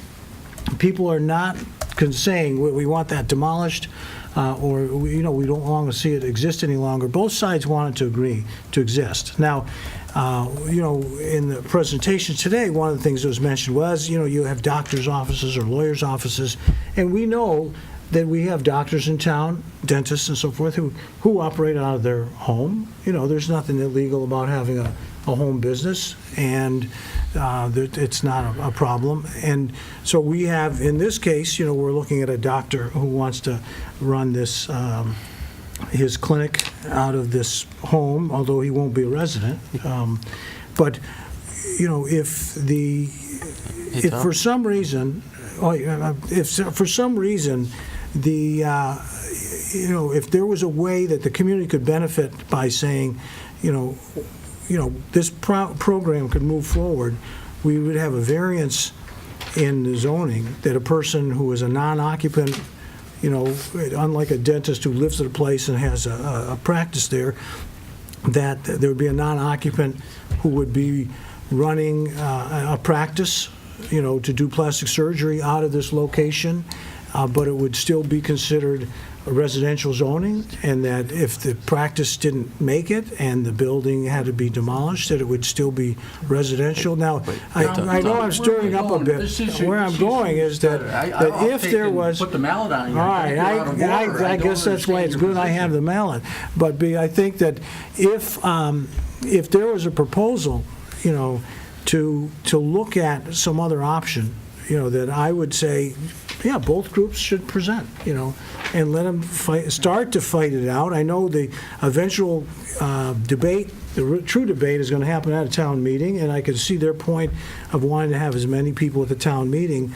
But we decide when that meeting is going to happen. Tom? Yes. The circumstances on the other meeting was totally different.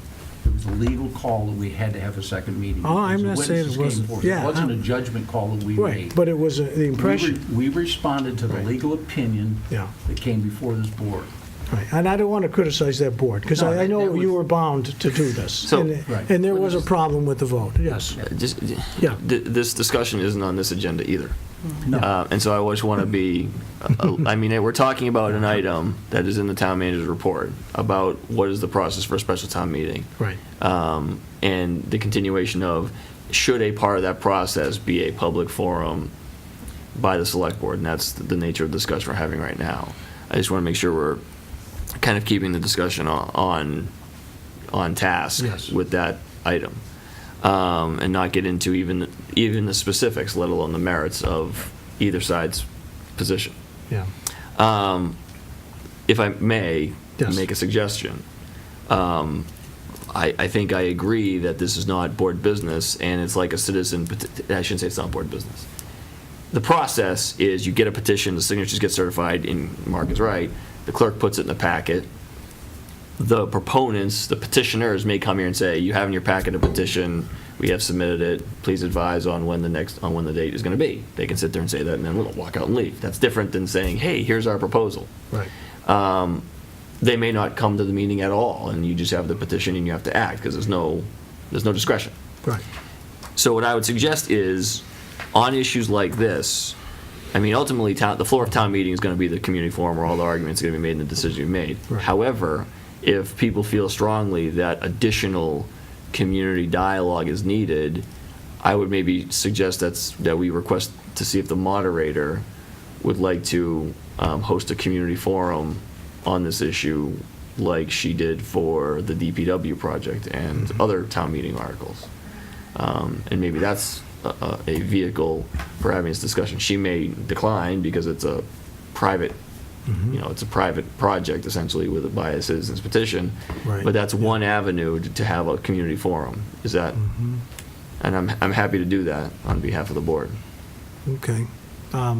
So I know that part of my responsibility as a chair is to set the agenda, and I don't want to shy away from my responsibilities because I think I'm clear about how I feel in terms of what we've scheduled. But I would like, if I am in error, I guess one thing would be to take a vote.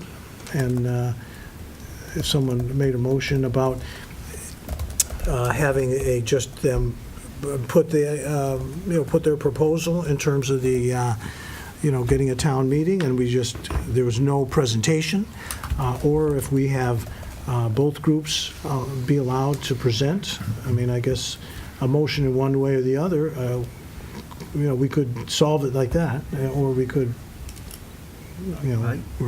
yes. I like the town manager's idea. Okay. Go to the moderator and help to arrange a forum. And the town manager would do that. It's not the direction of this exactly. board. Right. The town manager made a suggestion he can do that as part of his duties as a town manager. Okay.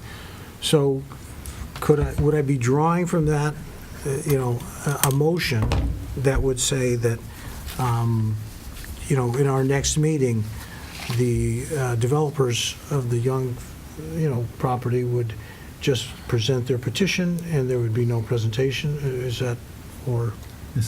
Do we know that the petition's going to be available at the next meeting? Well, I would just say when the petition's available, that is the agenda item, is the petition and the setting of the town meeting. Okay. And I guess I had another question before I didn't get recognized, in that we'd be sure to get even if the petition's not available on the 18th, if we could get that legal opinion or any legal opinions that we're waiting for in regards to town meeting before the 18th. And actually, if we could get those sent to us in our packet, not just this is his opinion, but what he's basing it on, that'd be great. I sent the request. Okay. No, fabulous. I also was sending a message to the moderator. I figure if I'm going to throw her under the bus like that, I might as well let her know that I suggested it. But the reason I like that is I think we're starting to develop a pattern in town in that she does, it is town meeting is her baby. She's in charge of town meeting. The only thing we can do is set it, and then it's hers. And I think she stepped forward the last time with the DPW and really did start making sure information gets to the community and information shared about the item of the DPW, and hopefully she'll do the same thing with this, because it is a very important issue in town on how our community is going to move. It is a change, and I think this is a perfect opportunity if she feels it, because again, it is her town meeting, to really do a informational forum. Right, but at the same time, there's no mandate that either group shows up, right, to a presentation? I mean, the developers wouldn't have to go to a town forum, or would they?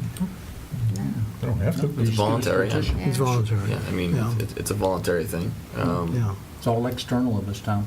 right. Yeah, I mean, this The only thing isn't. we'll get is This a petition to isn't. hold a meeting.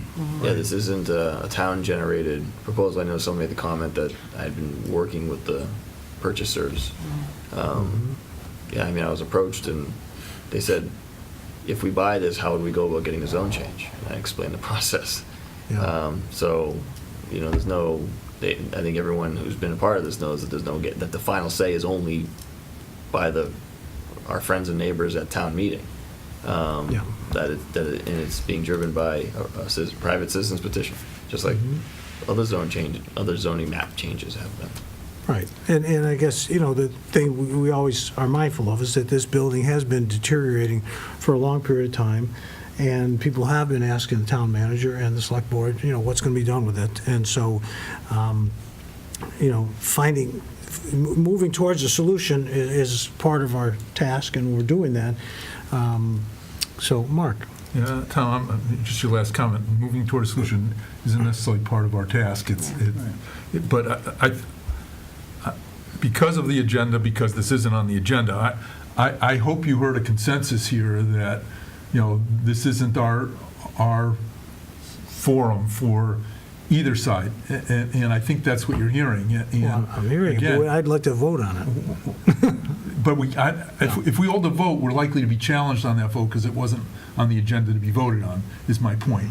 Okay. And I'd rather not run into that issue of, are we violating open meeting laws by voting on something that wasn't on the agenda to be voted on? Because ideally, the proponents would say, had we known you were going to vote on that, we'd have been there to put in our 2 cents worth. And I don't want to be in that situation. And that's why I'm hoping as a consensus, you'll hear that I think there were at least 4 of us who said, we ought to just tell the developers, thank you very much, but we think the best place for you to do that is at a town forum. Okay. And, oh, by the way, when and if you have a petition that's signed, submit it to the clerk, and if we have any questions, at that time, we'll schedule you to be on our agenda to present the petition, but not to present the dog and pony show about what you're planning to do. Okay. That's what I think we're hearing tonight. Yeah, Marie. Tom, I think this board has, through the past few years, come to the consensus that we don't endorse articles that don't come from the town. So citizens petitions, and this is the ultimate citizen, but we do not endorse it one way or another. Because the choice is now going in front of the residents, and when we as a board go, as you know, we want to support something, we have to walk down there just like a resident does and make our comments as residents. So I think this keeps in that tradition of not speaking for or against any articles. Okay. All right, then I will take this as a consensus, because I agree with your comments and your suggestions about just limiting it and no presentation at our meeting. Yeah, no, to build on Mark's point, and I don't want to belabor the point, but I just want to also point out that it hasn't been mentioned yet, but if and when you get the petition, yeah. I mean, I know we've been notified that the intent is to submit it on the 18th, in advance of the 18th meeting, the 18th. And Mark's right, you do the formality of, we've received this, we're going to schedule a town meeting. The board's going to meet other times between that moment and the time of whenever that special town meeting, even if it is the shorter 45-day period versus the longer up to 6-month period, there's still going to be 1 or 2 select board meetings. So the board still retains the right to say, maybe we want to get more information on this from the developer and give opponents a chance to speak, or they may just say, we're scheduling it, it's not going to be back on our agenda. Madam Moderator, have a forum, or we'll do it at town meeting. I mean, so you don't need to finalize a decision now, or even on December 18th, I guess what I'm saying. Well, thank you, because again, I do agree this is a big decision for the town, and I don't want to, make any mistakes, especially in the beginning. So, thank you for bringing up that point, and we'll move on to the next. Tom, can I just add one thing, just under the town manager's report? Late Friday afternoon, we did get acknowledgement that we were awarded 3 grants from our insurance company, Maya. We got a grant for the police department, so they all have carbon monoxide detectors in their interceptors, the police interceptors, and they had problems with that carbon monoxide buildup earlier throughout the country. Police department also got one for some mid-management training down at Roger Williams University, that 2 officers will be going down there in the spring. And then the DPW got a grant for just $5,500 for wireless communication, basically for the guys who are operating the sewer back, that you're right next to a piece of equipment that's very loud, but they'll have earphones, wireless earphones, that they'll be able to communicate, still hear the radio transmissions and speak to each other also while they're working, again, next to that loud equipment. Okay, thank you, Paul, that's good. Hey, Tom, I'm sorry. I'm sorry to do this, because I was on the radio Friday, and then it was on a brief thing in the news tonight about Converse Street project. Yeah. And the line painting and the traffic signal. The traffic signal issues that have been raised last week have been fixed. The line painting situation, I know, is still an issue. Mass DOT has been out there spray painting some of it, covering it with black spray paint. I think they're looking at solutions. I know Mario has been in contact with them about it.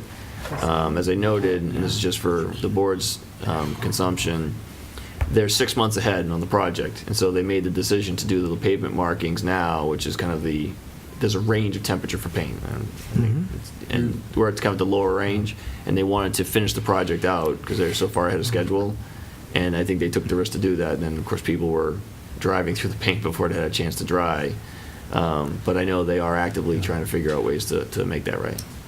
Yes, and I liked your comment about. Did I? Yeah. Oh, yeah. I did. I know I get in trouble for sometimes being a little sarcastic, but I did note that it was really just a nod to post-impressionist art and the importance of arts and culture in our community. Yes, very good. Honestly, that joke killed. It did? It did. Not many of mine do, so I was like, all right, I'm gonna own that one. All right. So that is our town manager report. Sounds good. And let's move on to our next agenda item, which would be liquor license renewals. Tom, any chance we could get Russ out of the way? Oh, yeah, Russ, yes, why don't we move you up? Thank you, you're back. So if you want to join us again, and we received your letter, and we, it would be great if you could just tell us, because this is, Remember our request? Yes, and you, well, after him? Speak before Russ speaks. You speak before him? Okay, so Richard Russ wants to is give a the little only individual introduction standing to this,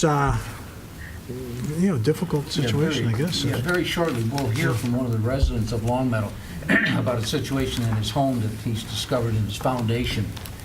And this issue has been known in Connecticut for last 4 or 5 years, and Connecticut has done a lot of work on this issue. Today I downloaded a summary report, about 23 pages, that I'll share with the board tomorrow, email-wise. I'll also send it to Debbie to put in the minutes. A very thorough report on what they're doing in Connecticut, and including the legislation and what the proposal legislation. And Connecticut is light years ahead of us. And when Russ starts to talk about it, I want everybody to know Connecticut is Enfield. So this situation is right below our border, and it affects us, but it has never been demonstrated how much effect it has on us. And this gentleman coming in tonight to start the ball rolling. That's his sole purpose. He's the first identified hospitality within our community, I guess is what you could say. So I wanted to let you know, in Connecticut, they're estimating that it is $1 billion fix for 20 communities right now.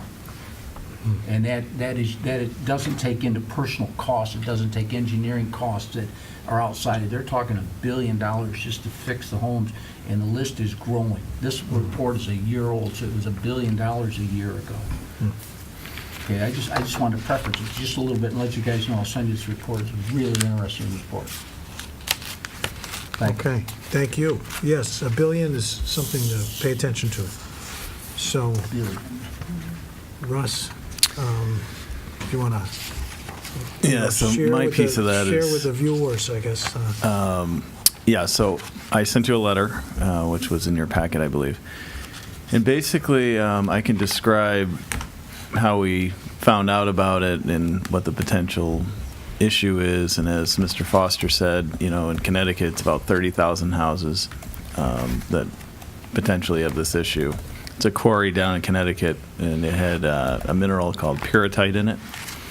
What happens with pyrrhotite over time is if it gets wet and oxygen is exposed to it, it expands and it cracks everything around it. Creates a situation where you have map cracking in your foundation. So basically it looks like a road map and it just cracks everywhere horizontally, which is really bad for a foundation. So it really hasn't been something that's really come to light in Massachusetts overly. So what happened to us about a year ago is we came back from a soccer tournament and we find the basement's flooded. So we gut the basement. It wasn't totally finished before. And when we took down the walls, we noticed that there was a stretch of wall that was just falling apart, crumbling. So we had an engineer look at it. They did a test to see, what was wrong with it. The engineer was an engineer from Connecticut who was very familiar and did a lot of the testing down in Connecticut. So he thought it might be that issue, but he thought it was kind of strange that it would be in Longmeadow. So he tested it, and it turns out that we do have that issue. It's 25% pyrrhotite, which is, not good. We actually have a protective coating on the outside of the house, on the foundation, which slowed it. So my house is 30 years old, and it's crumbling in some areas, but other areas it looks basically okay. I don't know about the footings underneath the house, which you can't see. But I think one of the reasons it's not coming to light, and the reason it didn't in ours, is our particular builder, who built a lot of houses in Longmeadow, he put a exterior coating that waterproofs it, and then he also studs and sheetrocks the basements. So we would have never known if we didn't have this leak. We probably would have lived there all our lives and just sold the house. But what's happening is slowly over time, different houses in the area. So there's one in East Longmeadow that was just on the market for $409. It sold, I think, for $225. And they put in the listing what their issue was. It was this issue. I talked to the realtor, and he told me who the builder was, and it's also another big builder in this area. So as far as I've been told by various real estate individuals, it looks like at least 4 major builders in this area were using this company. Now, maybe not all the time, but they were using them, at least occasionally. So my house is part of a large development, but I don't know how many houses in town may have this issue. I'm really bringing it to you because of my issue. And I talked to the State Ethics Commission because I'm on the Longmeadow School Committee. I can only talk about my own house. So I can't even advocate on behalf of my wife, apparently. So basically, I'm just bringing this to you as it's something that happened with our house. It's something I got to deal with. In Connecticut, as Mr. Foster said, they're much further ahead because the issue is well known down there. So they have $100 million in the budget to deal with this issue for this year. There's tax abatements in the various towns. There was legislation to protect homeowners as far as not allowing the insurance companies to drop you. Now my insurance went up dramatically because of this. They did not drop me, however, at least not yet. But down there, it's not legal for them to drop you. So, and the insurance companies are denying all these claims, most of them. There's a couple that didn't. But so what's happening for us in particular is it costs $350,000 to fix this problem. They have to lift your house up, dig out 20 feet in all directions, take your old foundation out, including the floor, the garage floor, everything, put it all back together, drop your house back down, and $350,000 later, you have your house back to normal. Obviously, that's something that doesn't make any sense for a homeowner. So in our situation, unless we get some type of relief, and I've already talked to our bank and everything about this, but it's a question. In Connecticut, a lot of people are foreclosing on their house, and I'm not sure. I know the board can't do anything for me in particular, but I would like you to consider looking at the avenues that have happened in Connecticut.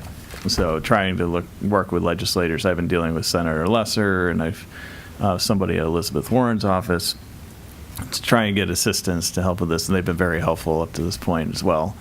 But the issue is really not public, or that public. I think real estate professionals seem to know about it. I assume it's going to become a big problem because every time you sell your house, if it's after 1983, or you have an addition after 1983, you run into a situation where now, knowing what I know, I'd never buy a house until I got it tested because the insurance doesn't cover it. So if you bought one, you could end up with this situation we're in. Yes, Richard. Yeah, I was going to mention, it takes 10 to 20 years for this to show. Yes. It's a slow process. That's what's killing everybody. The guy said it was a slow motion disaster. That's what he said it was. And Connecticut right now is entertaining trying to turn this into a FEMA incident. They're building data. When you see the report and go online and look at some of the websites, you'd be amazed what they've accumulated. They're trying to elevate this up to a federal level that, that it is a disaster for the state of Connecticut. And if they can never get FEMA approval, and they need they need us to make this bigger. I think that's true. And it's kind of what's happening right now is it's just one by one, people are foreclosing quietly. Yeah. That's not a good situation because it just means, one, it's not good for people personally, and two, it's a problem for the town you live in because that kills property values when you do that. Time period is what? 1983 or somewhere's in that? 1983 up to, actually, I just saw something that there was a house, I think it was built in 2013. Right. So it's a long span of time. The other thing is, I saw in the news articles that the concrete quarry owners had said, well, if you just put foundation protection on it, the coating, you wouldn't have this problem. Well, I have that foundation coating and mine's crumbling, so it's not, that can't be, it's not going to protect your house completely. 'cause Well, mine the is. actual foundation is never coated. The walls are coated. Yeah, the walls. Yeah. Yeah, but underneath isn't going to be anyway, and that's got to be crumbling because it's just the water is, that's where the water goes, is up to the bottom. But even on my wall, it's crumbling, so. The house will disintegrate. It literally will turn to dust. Foundation. That's what's going to happen. I was talking to our code enforcement fellow. He has a brother who lives in Ireland. He has a cinder block home over there, and he said it's turning to dust. The whole thing is dissolving, and they can't stop it. It is non-reversible. Once it starts, it's inevitable. It's going. Yeah.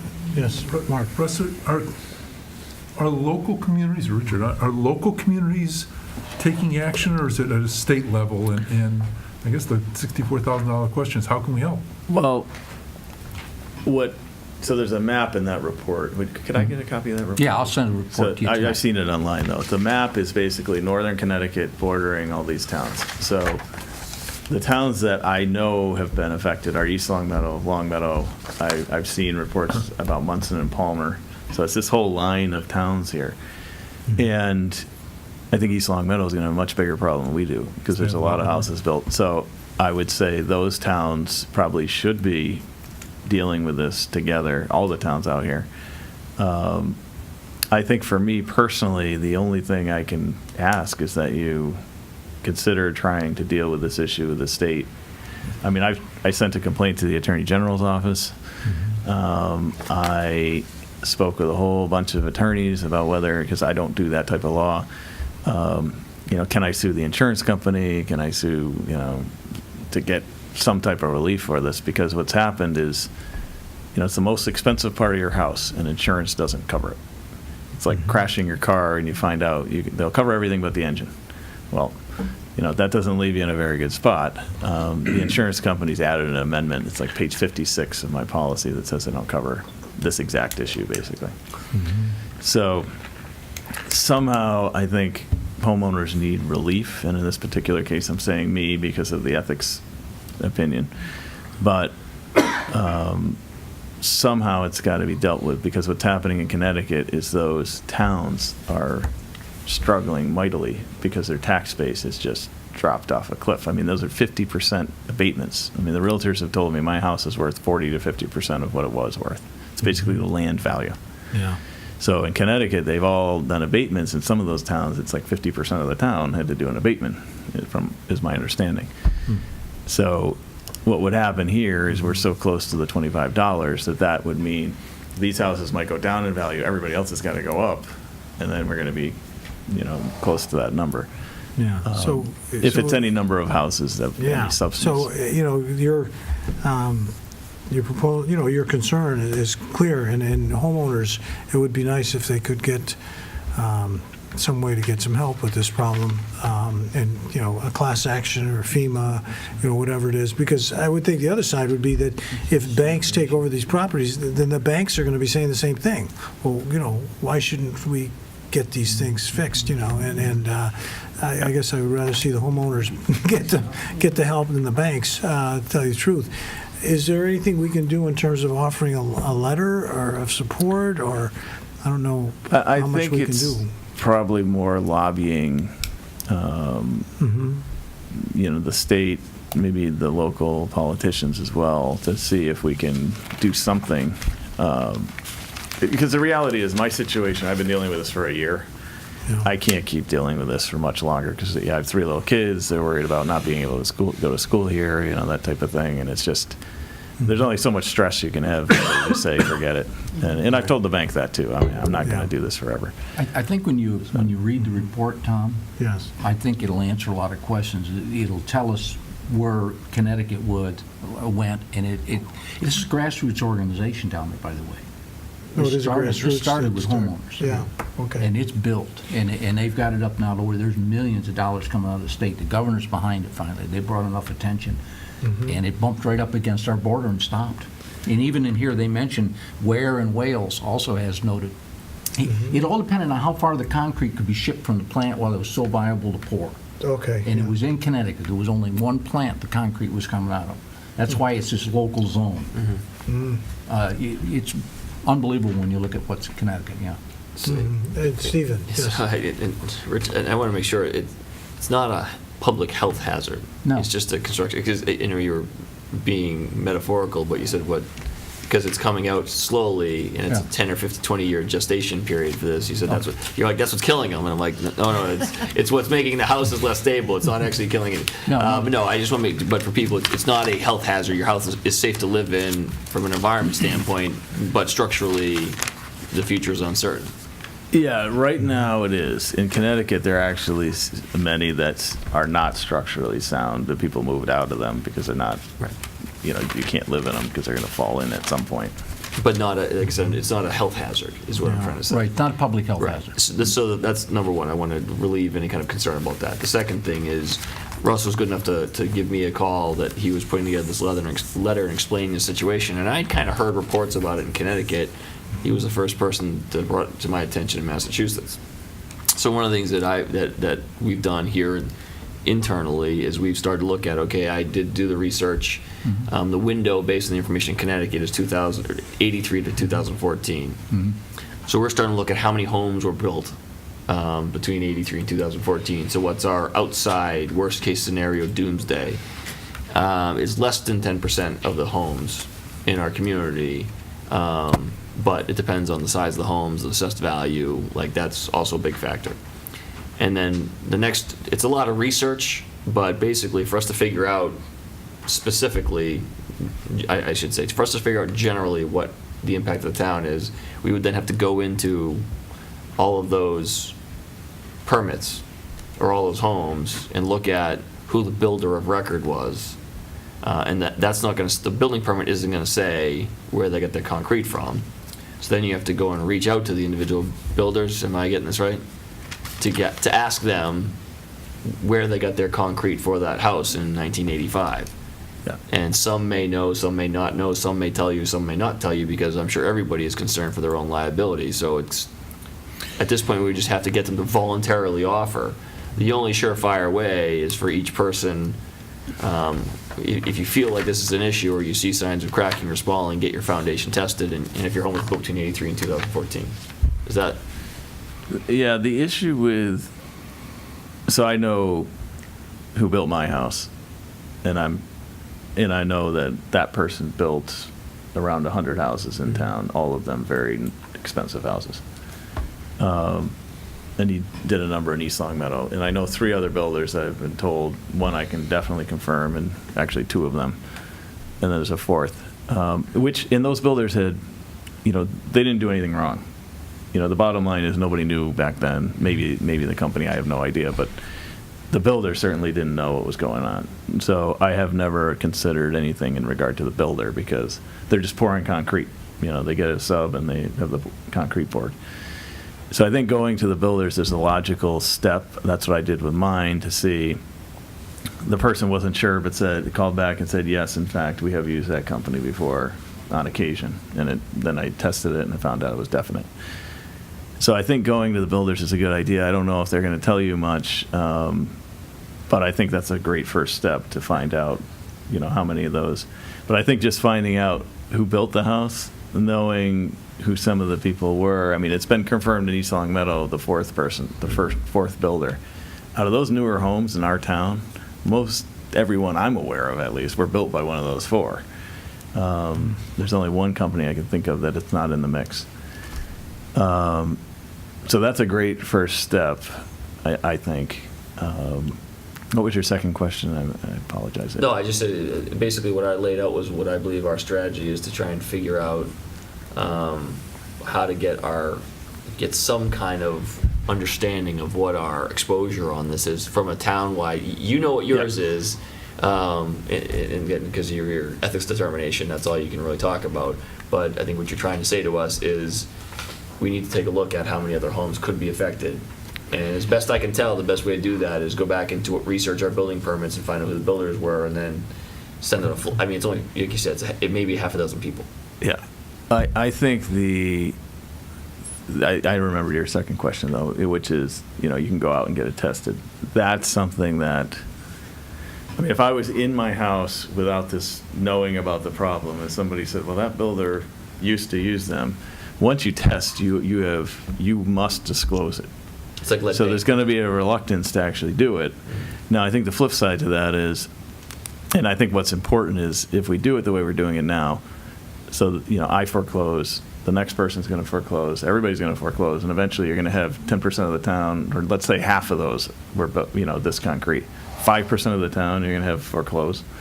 I mean, that would be a huge problem. And so in Connecticut, that's actually happening. There's a lot of them that are foreclosing.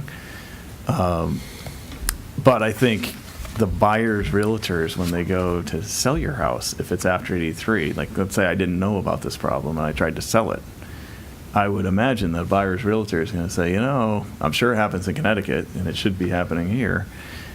There could be an issue with your house because of this foundation issue. I got to give you a heads up to it. You make a decision about what you want to do. And my guess is the first thing a buyer's going to say is, well, unless you test it, I'm going to move on to something that's older, which, most of our town is, so it's not going to be that hard to find something else. So I think it's going to put a real pressure on those newer homes, many of which are really expensive homes. Their price point will probably drop because of this. I'm sure it already is. I'm sure East Long Meadow, it's going to be the same thing. And it's happened all over Connecticut. I mean, it's just, we're a little bit behind, as Richard said. Yeah. It also covers all additions, any additions that were put on. And there's been a lot of additions in the town, including, I have one on my house. I'm concerned.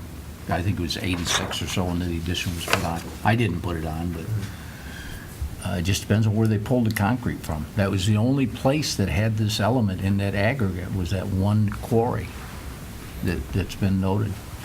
So, I mean, on the positive, I did actually talk to one of the builders, and on the positive side, he felt like it was not as significant a problem in our town as it is in Connecticut, meaning of the 10% homes, he felt it was going to be a fairly small number, but that's just a statement of opinion based on his experience. And I mean, all the builders who built in Long Meadow, everyone knows the names, and they all know each other, and they all know each other's business. Yeah. So I felt like it was an informed opinion, but an opinion nevertheless. But I still think we need to do some of our own due diligence as we work, because if we're going to present this to the state to take action, the state's going to want data. And so that's what we're going to be working. The other thing is, I know working in urban areas in previous lives, one of the things that they did to stimulate real estate financing was to have the banks, the local banks who lend in that community, create loan pools. So the risk was shared amongst all of them.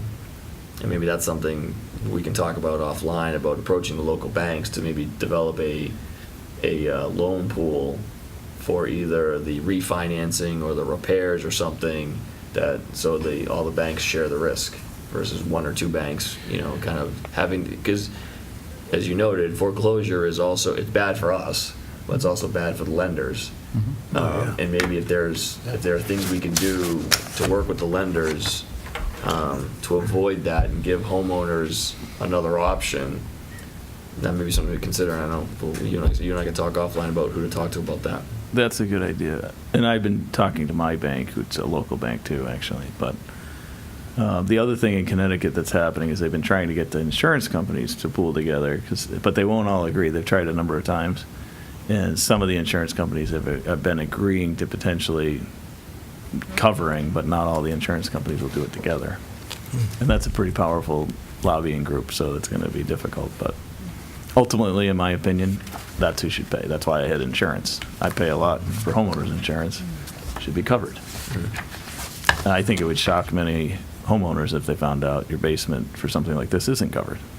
I can understand a crack, but when their whole thing is faulty, it's crazy it's not covered. And the company that makes the cement is no longer in business, I hope? Yeah, they're out of business. Yeah. And There's a class action suit in Connecticut. I don't think that anybody down there has been suing the concrete company. There was some question about could you sue their insurance company back then, and I think there's one suit against the insurance company of the bankrupt company. Yeah, because you would think the company, the concrete manufacturer would have realized that there was this problem with their mix at some point. It was in the aggregate. Quarry's closed. It's in the aggregate, in the quarry, yeah. But Yeah. you would think they'd have to test and, material testing and make sure that it's... It's an odd one, Tom. I talked to an architect in the National Capital Region.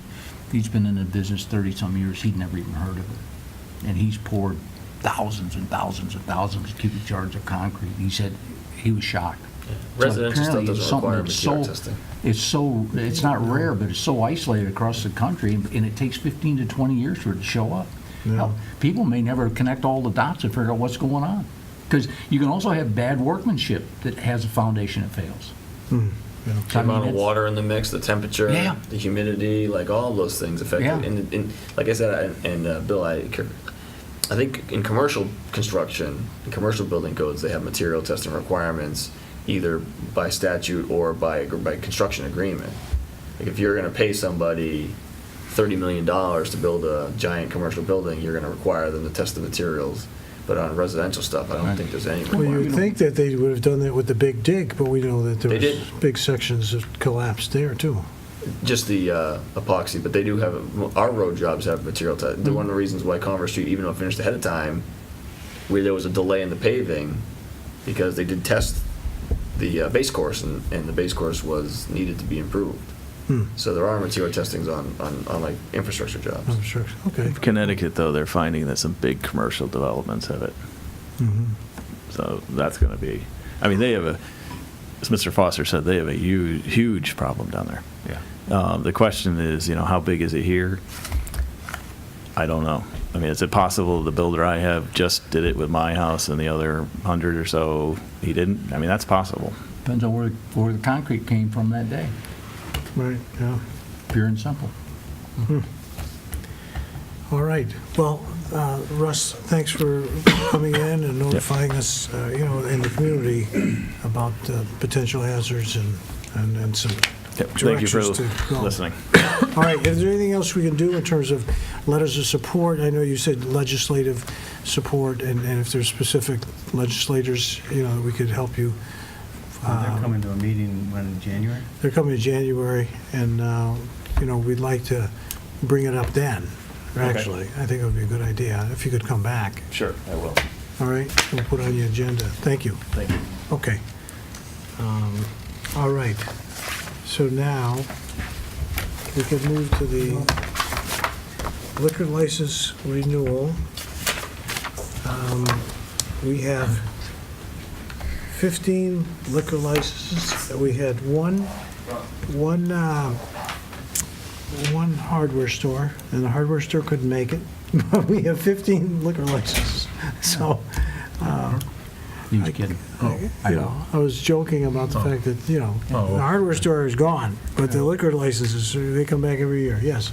Do we want to do these one by one, or?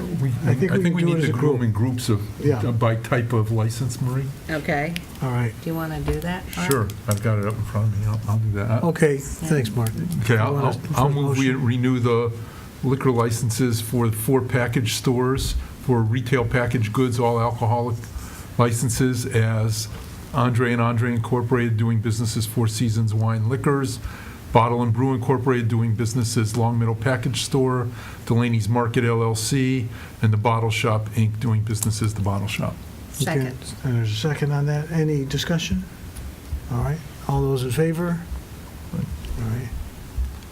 And then I'll move we approve the common victualler all alcohol license for restaurants and clubs as follows. Bertucci's Restaurant Corporation doing business as Bertucci's Brick Oven Restaurant. Clubhouse Cafe LLC as part of the Franconia Country Club. Spartanu Inc. doing business as Grapevine Pizzeria and Restaurant. ZL Business Inc. doing business as Iron Chef. Lee Guang Brothers Incorporated doing business as Lee Brothers Inn.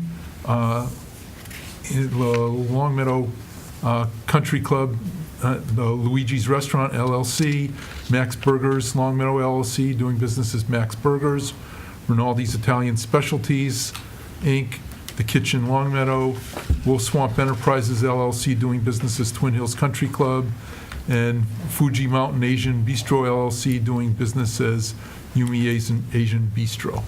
Second. Second, okay. All those approve? Okay. Debbie, I just went through your spreadsheet lists, okay, so you can just pull Okay. those right off your spreadsheet. Thanks. Okay, and then I think that was all of them. that covers all 15. And then there's a seasonal license that we would vote on in March for the Franconia Golf Course. Yeah. And then the other license for the businesses going in the Hukilau, we still have to wait and see. They got to apply. They haven't reapplied. No, reapply, so. All right, thank you. Next thing we have is appointment for the quarterly boards applicants. And so we have conducted interviews November 6th and November 20th. And we have, Matt Schoen, who is for a 3-year term expiring in 6/30/20 for the audit committee. Move to appoint Matt. Okay, do we have a second? Second. Okay, all those in favor? All right. And then the next we have is John Robbins for the Historical District Commission, who's looking for a 3-year term expiring in 6/30/19. Move to appoint John Robbins. Second. Okay, all those in favor? Okay. And the next is Historical Commission, Dr. Jeffrey Spear, a 3-year term expiring in 6/30/20. Move to appoint Jeffrey Spear. Okay, and we have a second. Second. All those in favor? Okay, well, so thank you for wanting to be on our boards, and I hope you enjoy your service. We appreciate your time. All right, the next thing we have is a sign request for the Knights of Columbus Ski and Snowboard Sale. We have a motion on that. I don't know what the... Bill, I think you just did a motion? No, oh, Oh, I thought you were. no, I said, do we have a motion? Oh, okay. I move to approve the sign request. Second. Okay. Any discussion? No. All those in favor? Okay. So we'll be getting some good skis coming into town. We've talked about the concrete issues, so now we have an approved to changes in the recycling fees. And the disposal and labor costs, DPW and Recycling Commission are requesting to increase certain fees for the recycling and yard waste center. In addition, we are requesting to increase the cost of a sticker price by $5 per sticker. So, yes, Marie. I move to approve the recommended fee changes for the recycle center. Okay, we have a second? Second. Okay. Any discussion on this? Yeah, how many fee changes are, I can't bring it up on my computer for some reason. Can you go over the fee changes, please? The ones that are being proposed? All right, well, they've highlighted the residential stickers going up probably from 40 to 45, seniors over 35, $35 sticker, Oh. and then the second sticker the same household, but I don't know what. Yeah, she's got it, she just gave it to me. Yeah. Why, Yes. I guess, Yes, Paul, please. you'll address questions? Sure. I spoke to Arlene Miller about these actually earlier, and she said that the costs of recycling that are being accounted with the department are really high, and these are actually trying to keep them low, but in order to cover the costs of those employees down there and the hours that they're currently staying open, they had to raise their fees. They've been fighting against this for a while, but the costs are just going up and they need to increase the fees. They didn't want to make them too high to discourage people from going down, so this was like a compromise that they had spent, the Recycle Commission spent a lot of time thinking about before they came and made these recommendations. Okay, and Stephen, is this sort of fallout from all the closing of places we used to be able to take waste, or? For our recycling Yeah. fees? No, it's just local, right? This is just our swap shop and stuff like that. Yeah. You know, a part of it is, we've talked about this before, part of it's a swap shop. A lot of people bring things to the swap shop that end up needing to be handled by DPW employees and eventually tossed in the dumpster because it stays around for a long time, or, you know, one person's idea of, you know, it says usable items only. Well, some people have varying views of what constitutes usable. You mean my old sociology books aren't usable anymore? I mean, if you have a fire pit, no, but and that's the thing. I mean, but again, there's people love the swap shop. I think people like it. I use it. Like I took a grass fertilizer, a broadcast spreader. Oh yeah. And I just needed to order a part and replace it. Now I've got this great spreader that was like brand new, but it was broken when I picked it up. But there's a lot of items down there like that. By and large, 95% of the people use the swap shop the way it's supposed to be used. There are 5% of people that abuse it.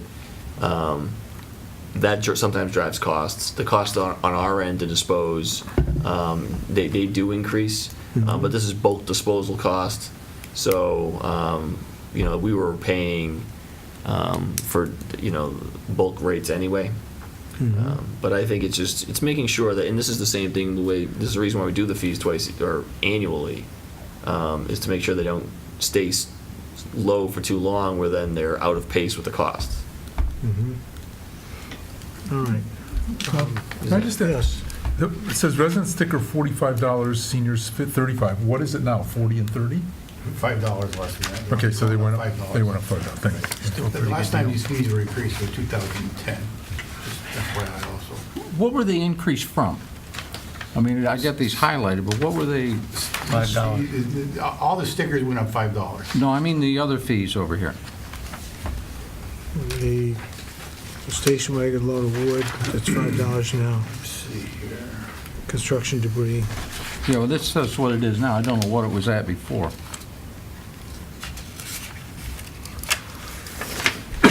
Looks like the mattresses where it's,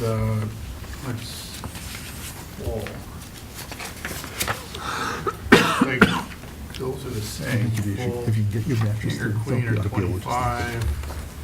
Tires.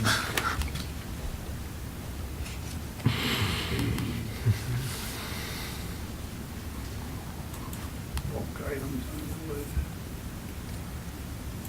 Tires you can put out.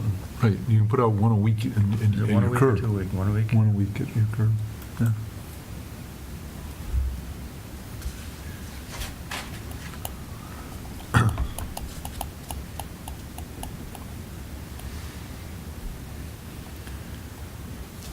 No, Rich, I'd have to take some time to look at these because the descriptions on the piece of paper that was sent here is a little bit different from the fees that we have recorded here.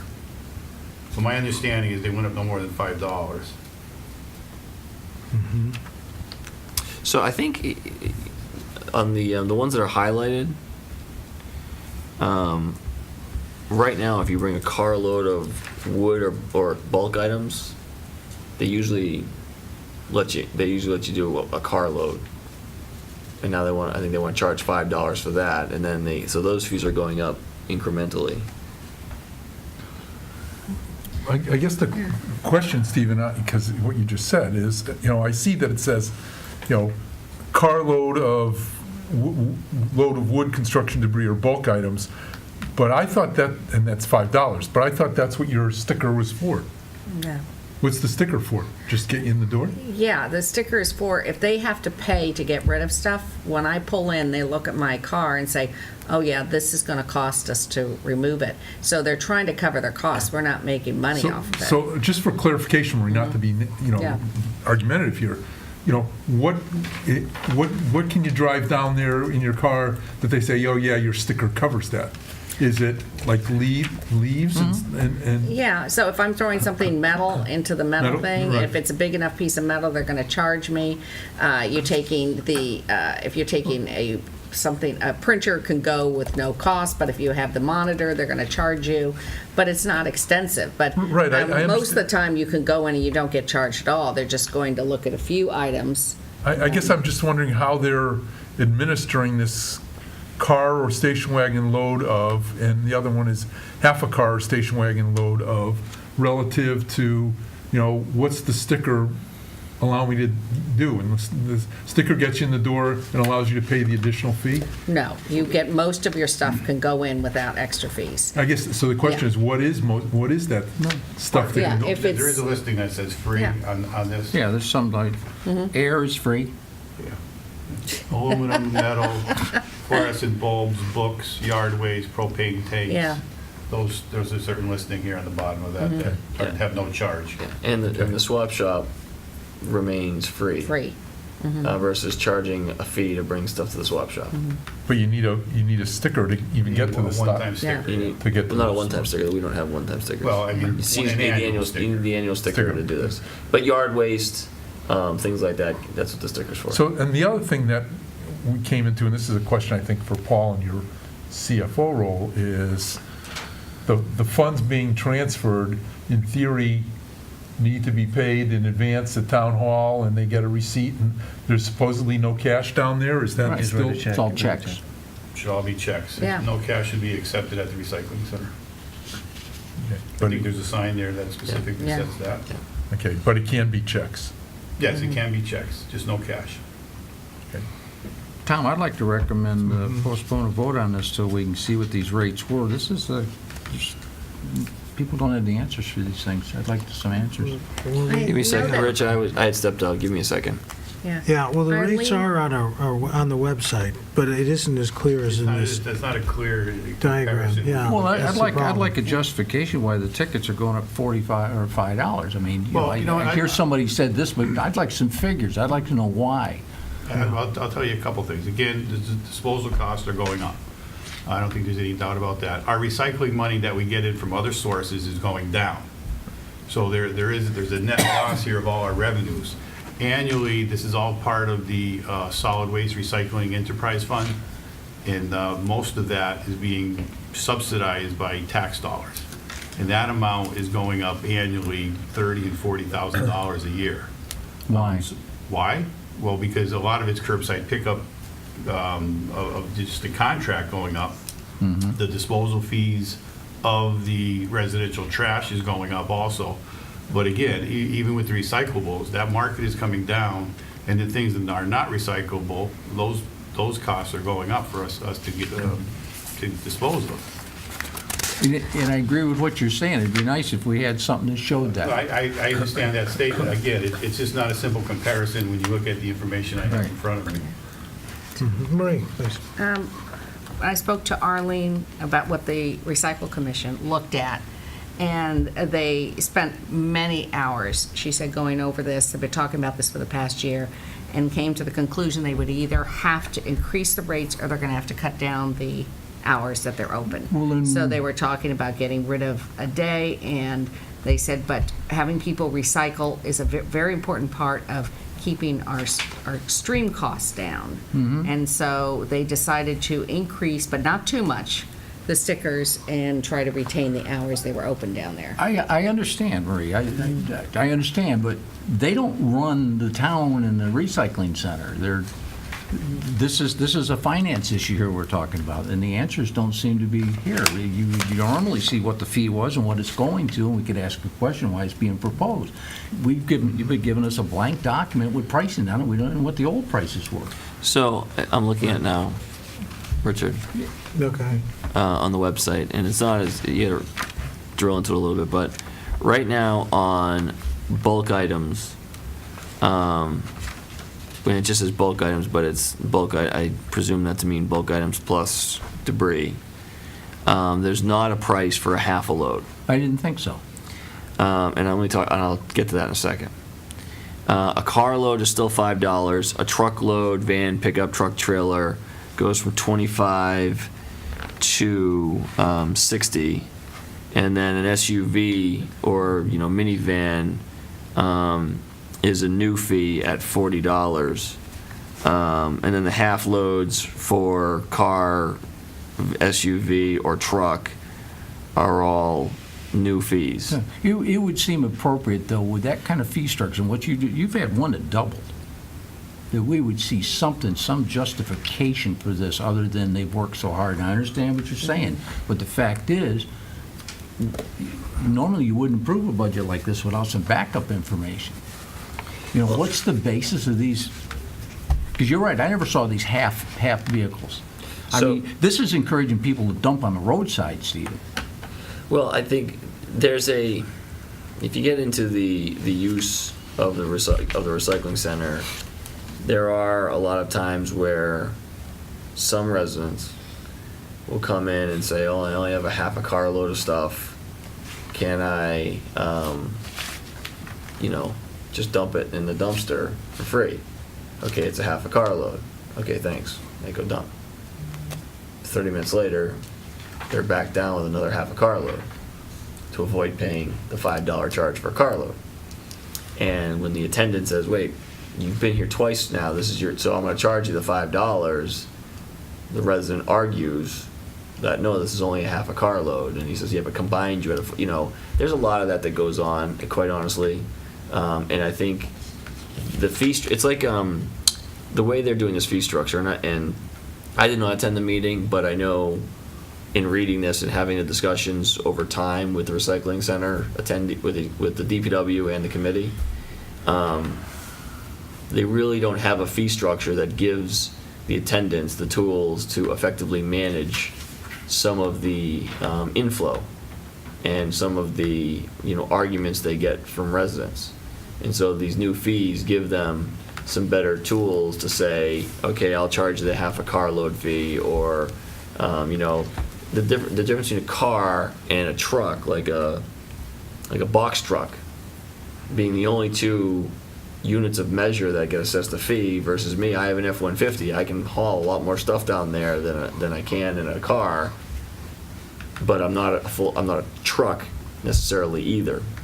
Or even an SUV with all the seats folded down is a lot more volume of trash than a car, but they would get charged the car rate of $5. So I think it really is just making the fee schedule fit the experience model they have down there at the gate. And a lot of conflict gets generated at the recycling center.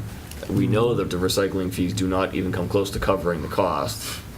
And so generating additional revenue to get closer to, some self-sufficiency should be a goal. But I think that's and I don't want to speak for them because I wasn't there when they determined it, but I do know that these new fees, I think, are really intended to help better manage the facility itself. Well, apparently I'm the only one concerned about it, because I'm the only one discussing it, so go ahead and take your vote. Well, no, I tell you, we get a sticker, and then every time I go down there, I have to pay extra money. And it does not cheer me up, let's put it that way. Because I think, why did I even buy a sticker? I have some stuff in the back of my hatchback, and then I have to pay extra money every time. And so it's like, so I mean, if you raised it to $45, but then you didn't charge people $5 the once a year they bring some stuff down there, I'd be supporting this. But I'm glad you're bringing it up. I don't see, it doesn't. I guess it's just expensive to get rid of stuff. Maybe when towns had their own dumps and they just took things and put them out in a field somewhere and buried them, it was a lot easier. But unfortunately, we have to take it somewhere. Yes. Tom, there are two things. One is, Stephen, one of the things you said that resonated with me was relieve some conflict conflict at the door of, an SUV versus a car versus a truck. And I think adding those categories, I guess I can understand that, Richard. I'm not sure what the dollar amount is and why it went up, but I can see the need for those additional categories. But, I support these increases only because I think they're probably necessary. But I think there's a bigger issue here, and that is, to ask or, require or enforce the recycling commissioner of solid waste management system to balance may not be exactly what we want to do, because there's a downside, and or an upside, depending which side of the fence you're looking on, is everything we get rid of at the recycling center is something we don't dispose of at, I think it's $65 a ton, or $90, $75. $75 a Yeah. ton. And so, there's, I think we need to continue to incentivize people to recycle, not only because it's the right thing to do, but it saves us $75 a ton by people taking things down there. And at some point, I think we might want to consider looking at a general fund subsidy for the recycling fund, recognizing that long gone are the days when bottles paid for themselves and cardboard paid. That stuff is, everybody's doing it now. You're getting less per ton for cardboard and glass, and yet we want people to continue to do it, and we have very successful people in Long Meadow doing it. I don't want to disincentivize people, whether it's yard waste or, the things that the metal and the things that we can get rid of down there by doing this. So I support this, but I think there's a bigger issue that we ought to be looking at rather than saying, gee, solid waste. And I realize solid waste recycling is running at a deficit. Maybe we ought to okay that. Marie, just think. No, Marie. Yeah, Arlene says we do subsidize it. Right. And that balance is what she was describing as where do we increase the fees so we don't have to close down extra days. We can still be open on Wednesdays as well as the weekend, as well as not getting people to come and bring their stuff. So this has been a long discussion. In fact, she said she wanted to be here tonight. Something must have happened. It's been a long discussion on finally evolving or changing these fees.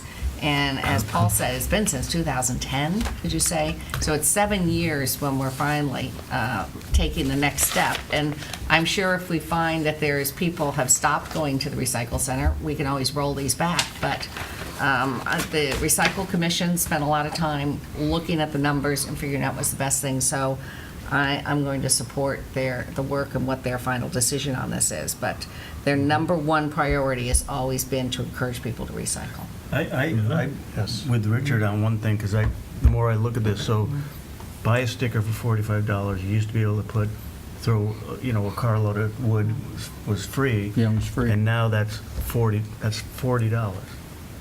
I think you're going to find a lot of people are not going to do that. Yep. You're going to find it someplace else. So I don't know if it's too late to do, but I would. There's a point where people, they just don't do the right thing anymore. Is Irwin Purse still the chair of the Yes. Maybe we can ask him to come and talk to us about that. Okay. I mean, that's fine. But I mean, I guess to your point, I mean, there comes a point in time, but you're still talking about a small number of people. The fact that town residents have this opportunity to utilize a center like this to dispose of bulk waste without in most communities, I don't know about around here, but I know other communities I've been in, you would have to call the hauler directly and pay a charge by credit card to have them pick it up in front of your house. Or people would just, the one thing I'll say, the reason why I think our system works is because you very rarely have things left curbside. Because people do have this opportunity to dispose of a couch and they don't want to sit in front of their house, so they'll pay the $25 or whatever and bring it down there and dispose of it. I think dumping is always a concern, but you still have to, like I said, I think part of this is management, and it's a pretty small amount compared to what it would cost you to do it elsewhere. Stephen, I think the comment, though, is, are we better off going to $45 or $50 for a sticker and saying you can still dump some of these things free relative to it's $35 a sticker and it's that balance of sticker versus whatever. And I think the Recycling Commission has an opinion, but it's clear that, Richard and Bill and I, kind of think, we may have a different opinion, and we're setting the rate, so we get to throw our that's a question I can't answer. And maybe, if nothing else, that might be a reason worth discussing this. Yes. I think it's worth it to bring them in if you want to and have them talk about it. But remember, there's the other part of that, and that is people taking advantage of Long Meadow. There are people that are doing this commercially, and they like to come down there and do it. So you have to find a way that you discourage the commercial guys from coming and dumping at our place because it's cheaper than going anywhere else, as well as encouraging recyclers. So I think they have to deal with both aspects down there. and let's bring them in. I would prefer to have them come in and be able, because I wasn't at the meetings, be able to really advocate for what they were saying. 'Cause Other I- than Arlene said this was an important step, and they spent a lot of time working on it, and I think she would, and the commission would like a chance to be able to speak But if towards somebody it. from East Longmeadow shows up there, they're likely not to have a sticker in their window. Oh, no, they get stickers. In East Longmeadow? Yeah, people are able to, whether they live here, but they're working for other towns, or they're. So they're getting a Longmeadow sticker and then bringing the stuff from someplace else? In other words, they're becoming professional trash haulers, and they're coming down there. Or you have yard guys who are collecting, and there might be Longmeadow guys who got a sticker, and then they're Hence the going down. discussion about the price of the sticker versus the price per Yeah, so trip down there. I mean, they get to know some of the people that are taking advantage of the situation. okay, we need to understand that. Because that goes a long way toward saying, I hate spending $25 a carload after I just bought a sticker. Well, if there are people who are abusing it and are going down there 6 times on a Saturday because they're doing it as a business, maybe that's a reason to charge people $35 a But the carload. other side, in the day of computers, I mean, you could have a bar on that sticker, and they just beep every time you come in, and they could pretty much figure out who is disposing more than they need to for their home. You know? I mean, come on. Now I'm cleaning out my basement. I'm going to go down there 3 times, but I'm Yeah, not but doing a 3 commercial. times, and then you probably won't go back for another year. You know, but when you look at people who go once or twice a year, I don't think when there's they no, should I mean, get there's hammered. barely Yeah. electricity there. Yes.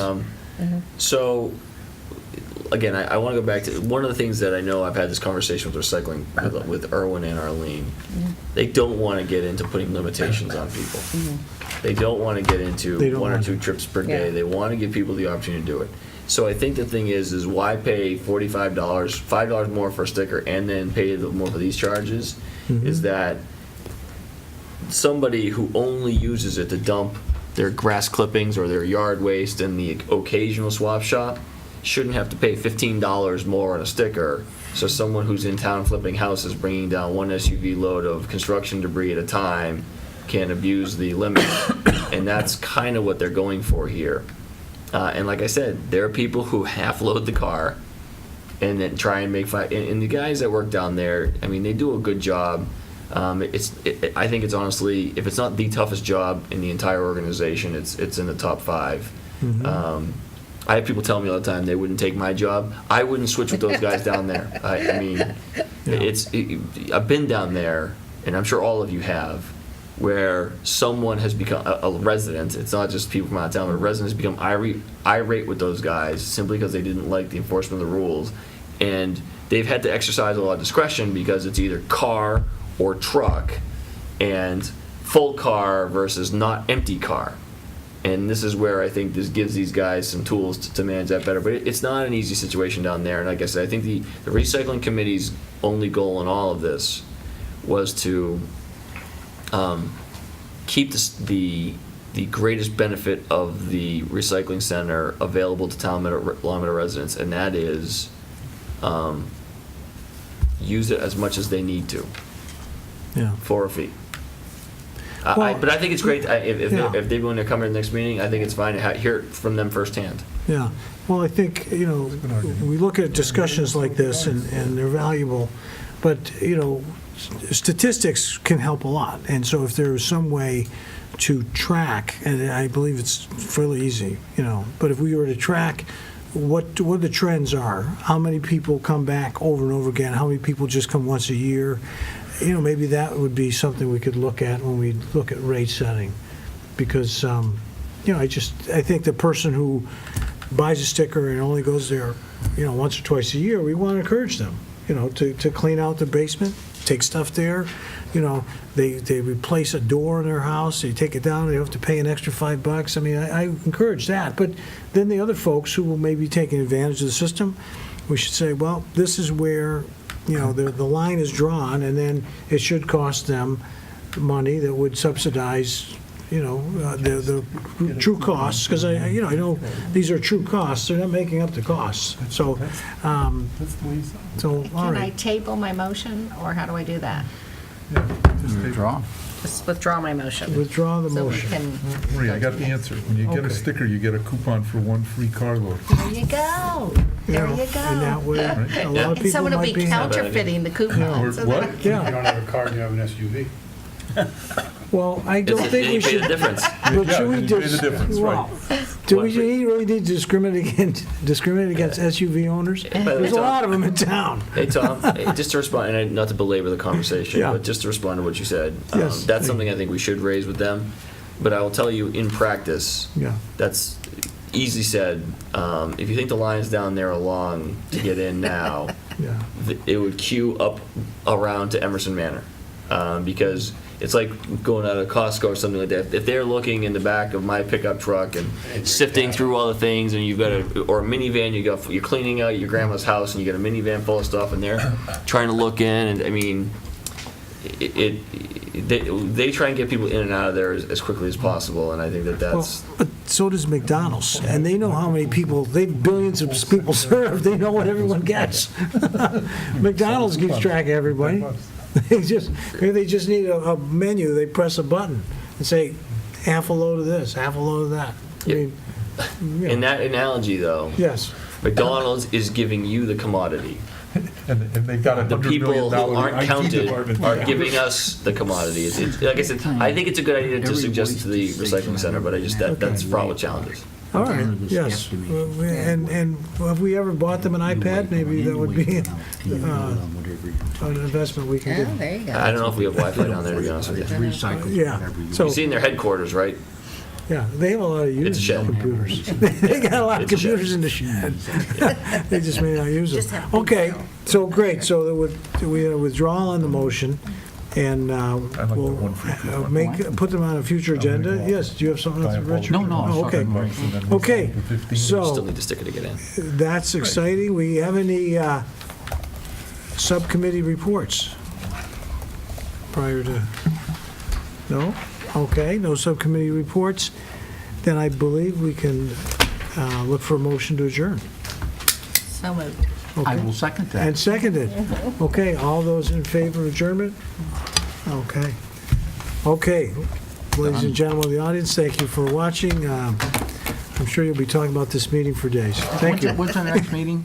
13th, 18th? 18. The 18th. 18th? Yes. Tune in. All right, good evening.